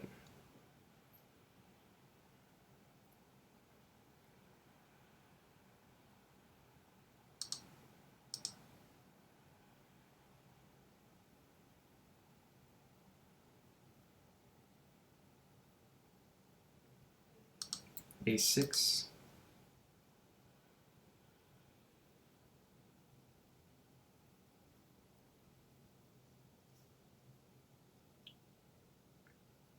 Interesting line.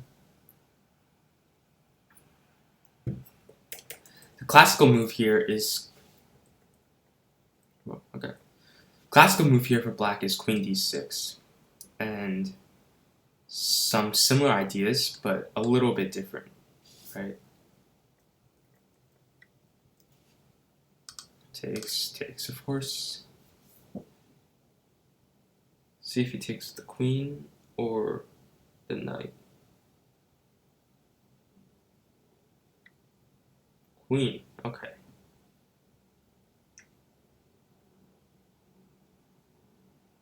So taking with the queen, it's not bad. But I don't think it promises white any advantage. I probably should have went for something a little bit more aggressive this final round, but it's too late for that now. Let's try to play this position to the best of my ability.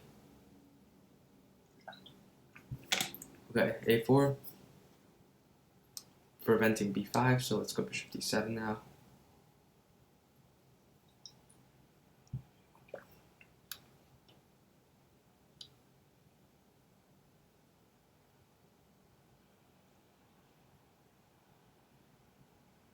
Rook C8.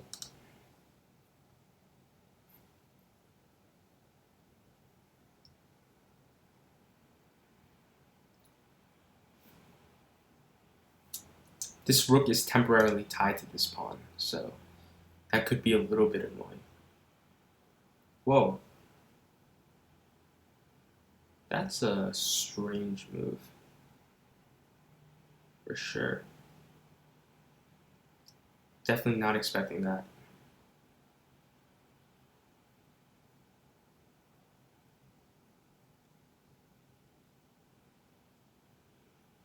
Whoa.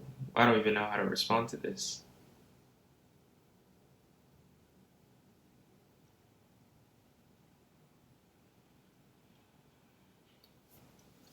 Huh.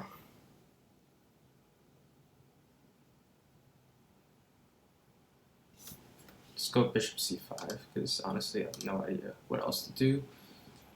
And this move can't hurt.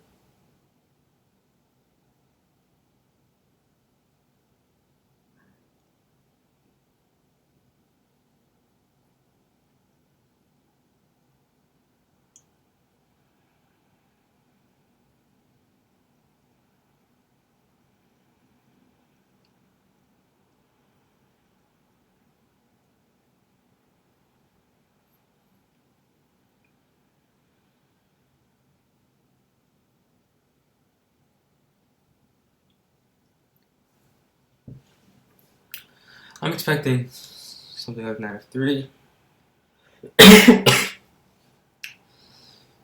Excuse me.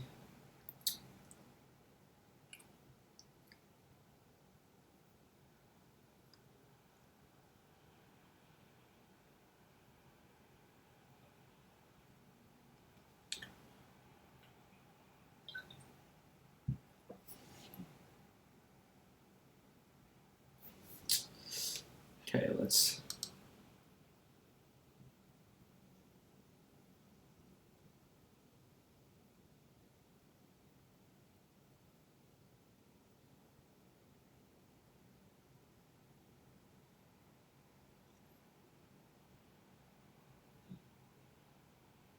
Castle. Get to safety.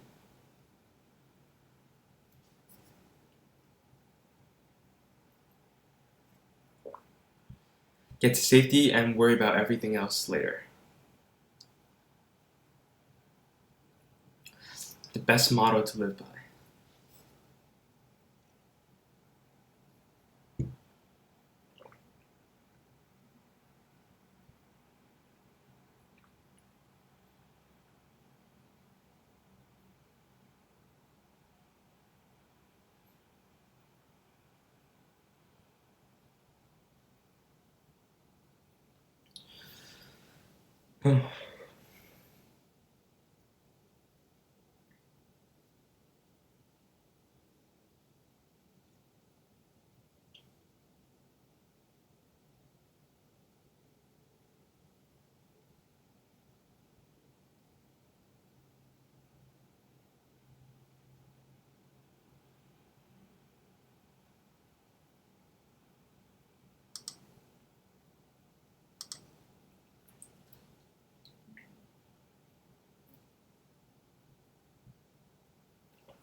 Again, if I take this pawn, white goes bishop takes e6.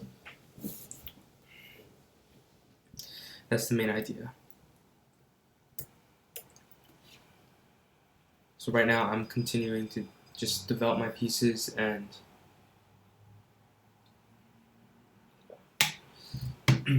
play a little bit spontaneously.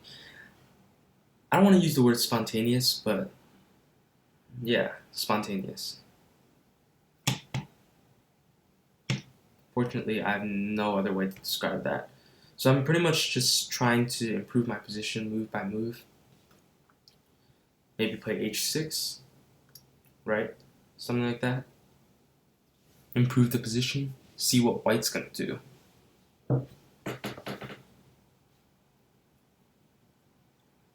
Because I'm sure it's kind of annoying having this bishop on a2. I wouldn't be surprised if white played bishop e3.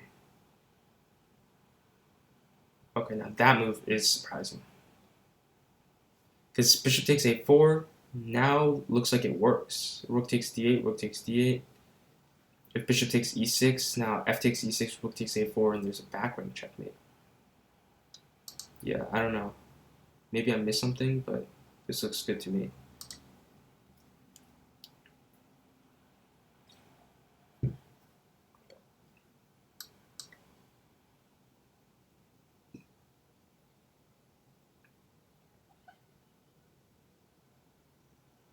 Okay, b4.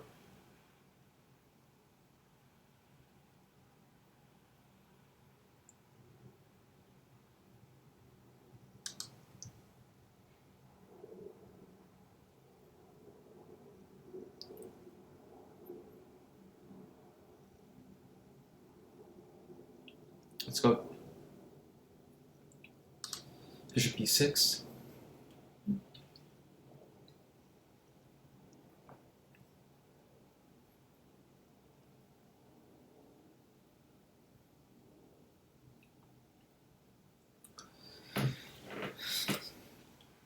Maybe bishop e7 was better, but I wanted to keep an eye on this f2 pawn.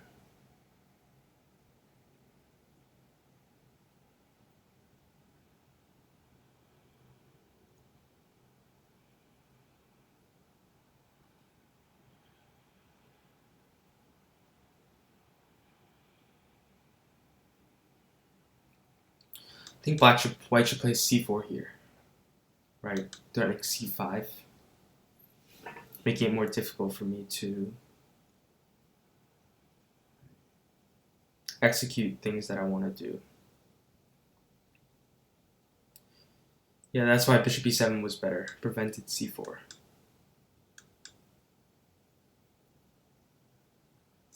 Yeah. In that specific moment, I was too short-sighted.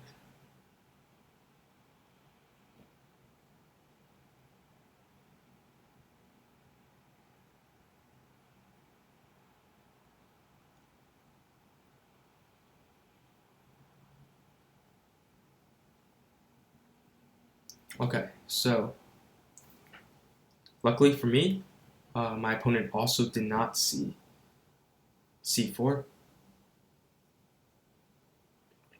Therefore, here I can play knight e4.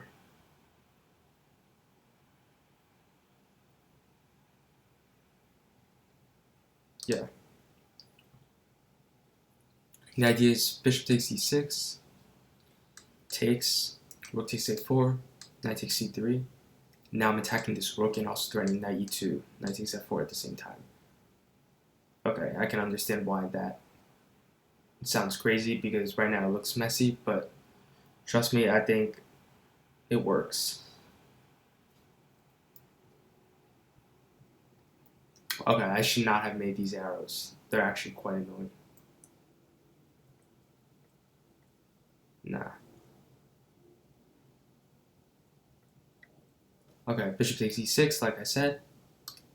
I think f takes e6 is good.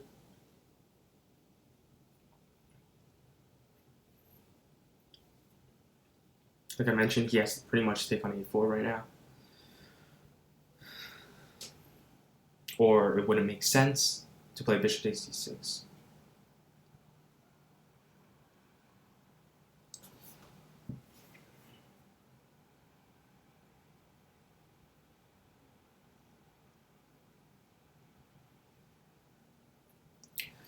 So this is what I was talking about. So rook takes a4. I'm going to take on c3. And now, when my knight gets here, which you'll see in a few seconds,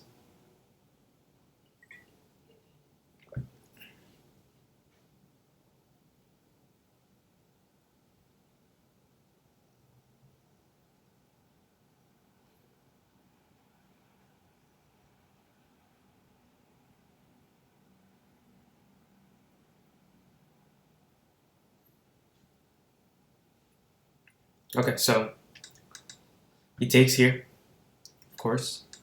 Now I take here. And once my knight is on c3, I'm threatening to take his rook. I'm also threatening to play knight e2 check and take this bishop. And you can't prevent both of them. That's my idea.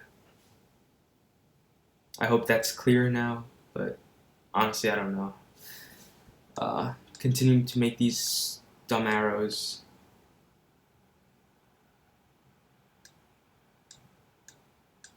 Let's try to undo them. Okay, now it's more clear. I think one arrow is fine. Okay. Like I said, attacking the rook, also threatening knight e2 and winning this pawn. Knight.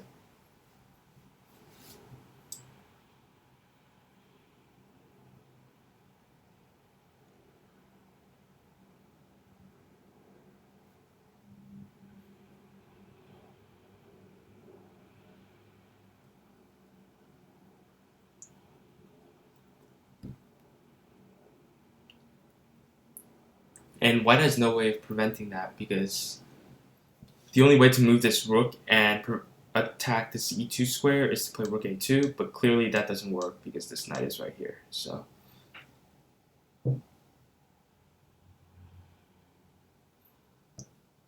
and just as a by the way, if he plays bishop g5, okay, I can also take on a4, but I also have rook d1 in between move, and then I can take the rook on a4. Okay, so rook a3 was played, and now, like I said, knight e2, knight f4.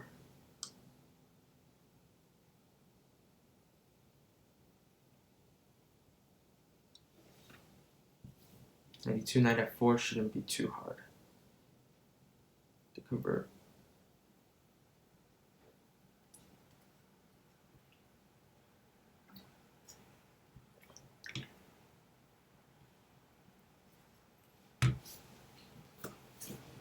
Okay.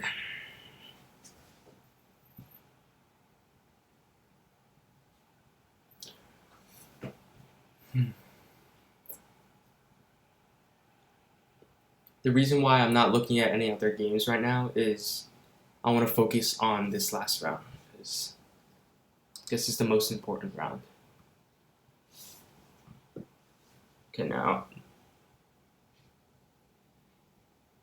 Okay.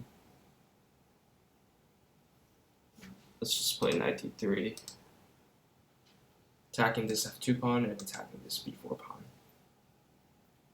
Can't defend both.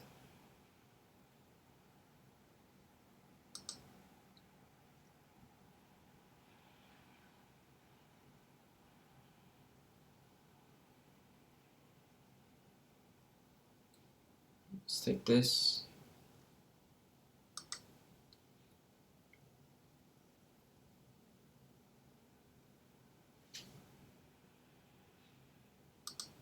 A5. Protect the knight.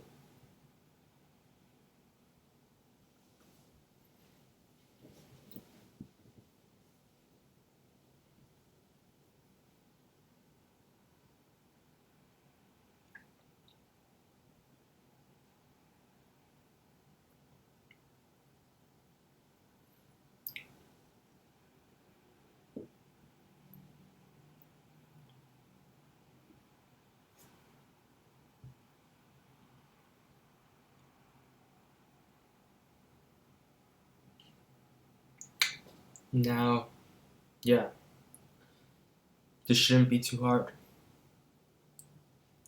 A piece and 2 pawns should be more than enough. So, but let's focus on this game and finish it before we look at any other games. You never know what could happen. I mean, luckily I also have more time, so time shouldn't be a huge concern.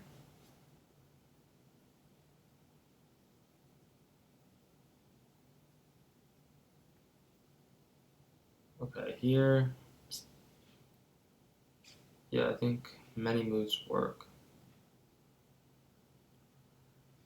I can play bishop d4 or bishop c7.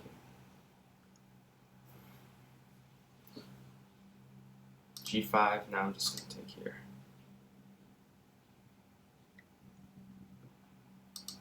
Let's go rook d5.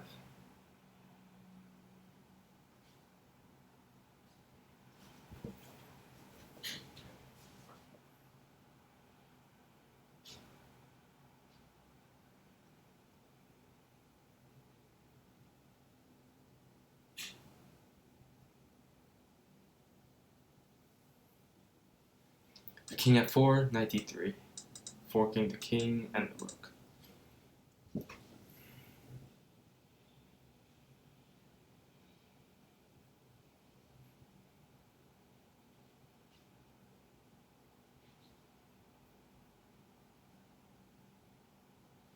Rook e2, a4. Just continue to push the pawn.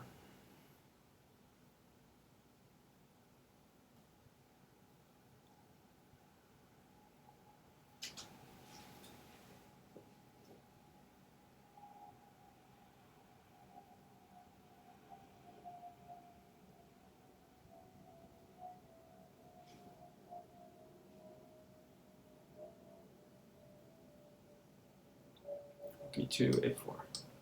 Just push the pawn.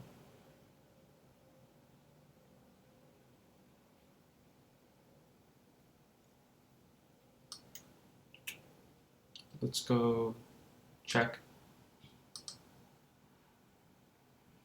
Rook b3.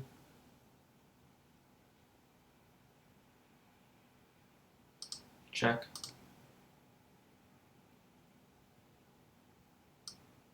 And push the pawn.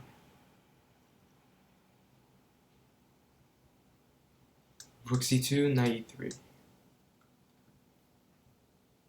If anything else, rook b2 and a2. Just continue to push the pawn.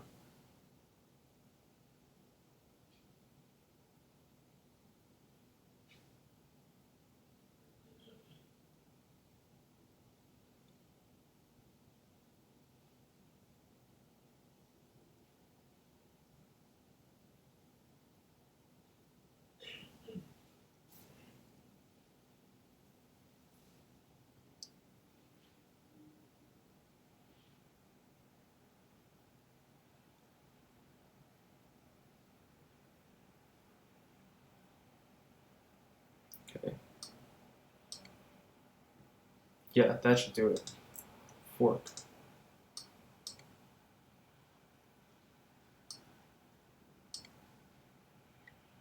Check. Queen. Okay. Okay, good game, Eric Chen. Okay, so we did our job today. Fortunately for us, we have 4 out of 4, which means we are pretty much guaranteed first place. And if we check the standings right now, Rose Dolphin is second with 3.5 out of 4. And there are still a few games left, so let's check those out. Okay, so this one, HDI Chess versus Math, 5, 4, 3, 2, 1. Okay, interesting. White sacrificed the piece, but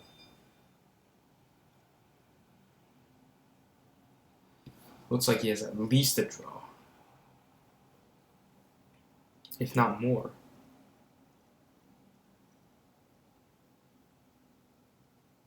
Yeah, Queen G5 just wins. No, wait, not Queen G5. No, don't be dumb. Let's go. Queen. I mean, everything just wins here. I think Queen takes F6 is probably the simplest.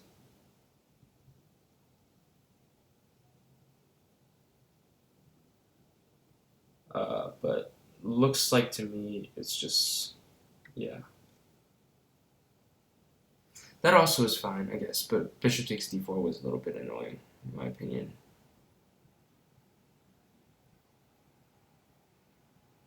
No, but bishop takes d4, just g5, I guess. Not sure, probably winning.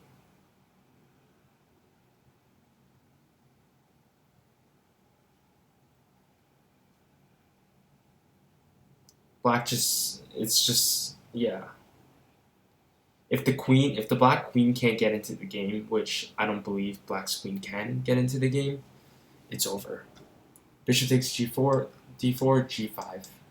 And this knight can't move because queen h7 is checkmate. And this knight is hanging, so.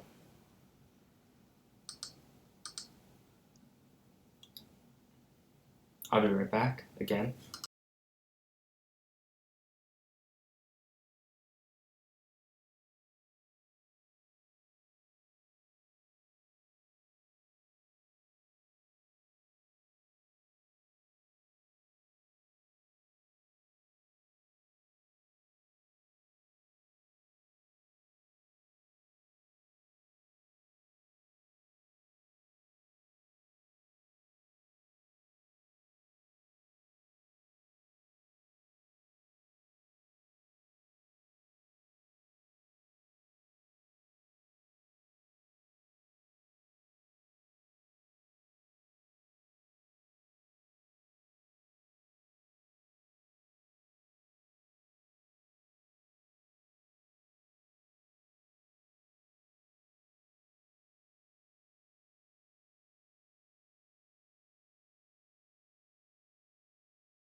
Okay, I'm back now, and let's see what has transpired. Yep. Now, simplest way to win is give a check. take the knight, and then go rook e5. Checkmate.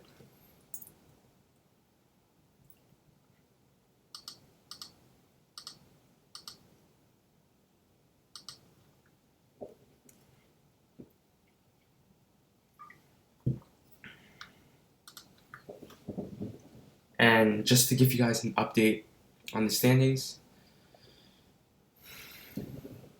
Okay, White has won the game. So HDI Chess now is 3.5, and he's tied with Rose Dolphin with 3.5. So yeah, let's see if there are any games left. So congratulations to HDI Chess and Rose Dolphin for winning a prize. I don't think anyone else can reach 3.5 right now. So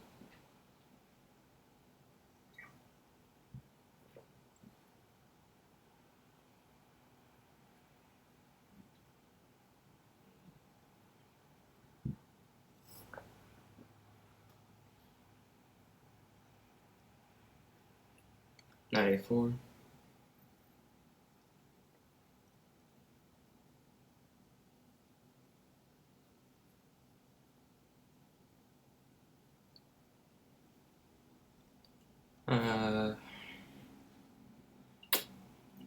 Quite a lot of moves here.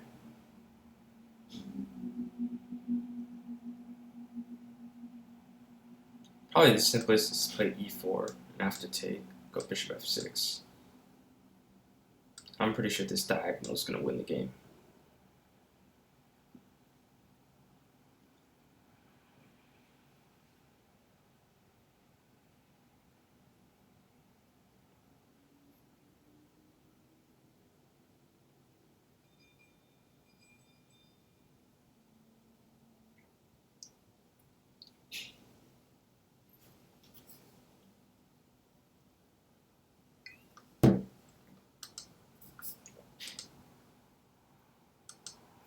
See the other game that's remaining, and this looks like White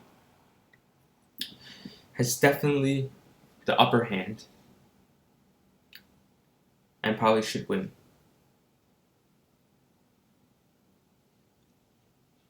Yeah, pretty much checkmate very soon.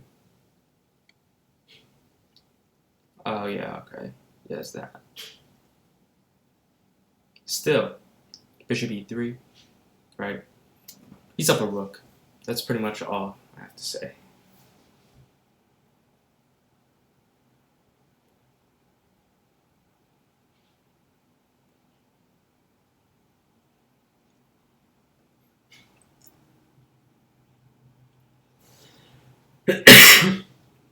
King d8, queen h8, king e7, and somehow black wins. I mean, somehow White's gonna win there. Probably bishop g5. Yeah.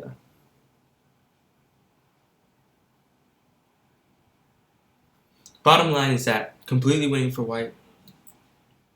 Yeah.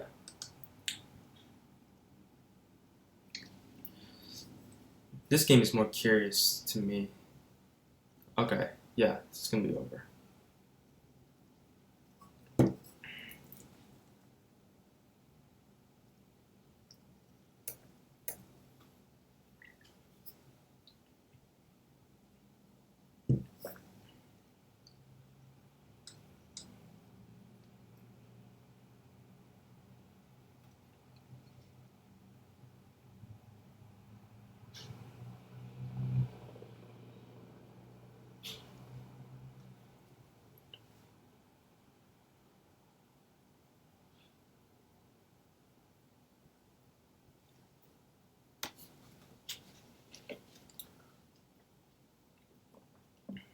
Okay, e4, nice. Okay. Actually went on time, so. Okay, thank you everyone for tuning in, and thank you everyone for playing in the tournament, and I hope to see you guys next month as well. And congratulations to, I guess, myself, HDI Chess, and Rose Dolphin for placing in the top 3. So, again, hope you guys stay safe, enjoy the spring weather, and I'll see you guys next month. Bye.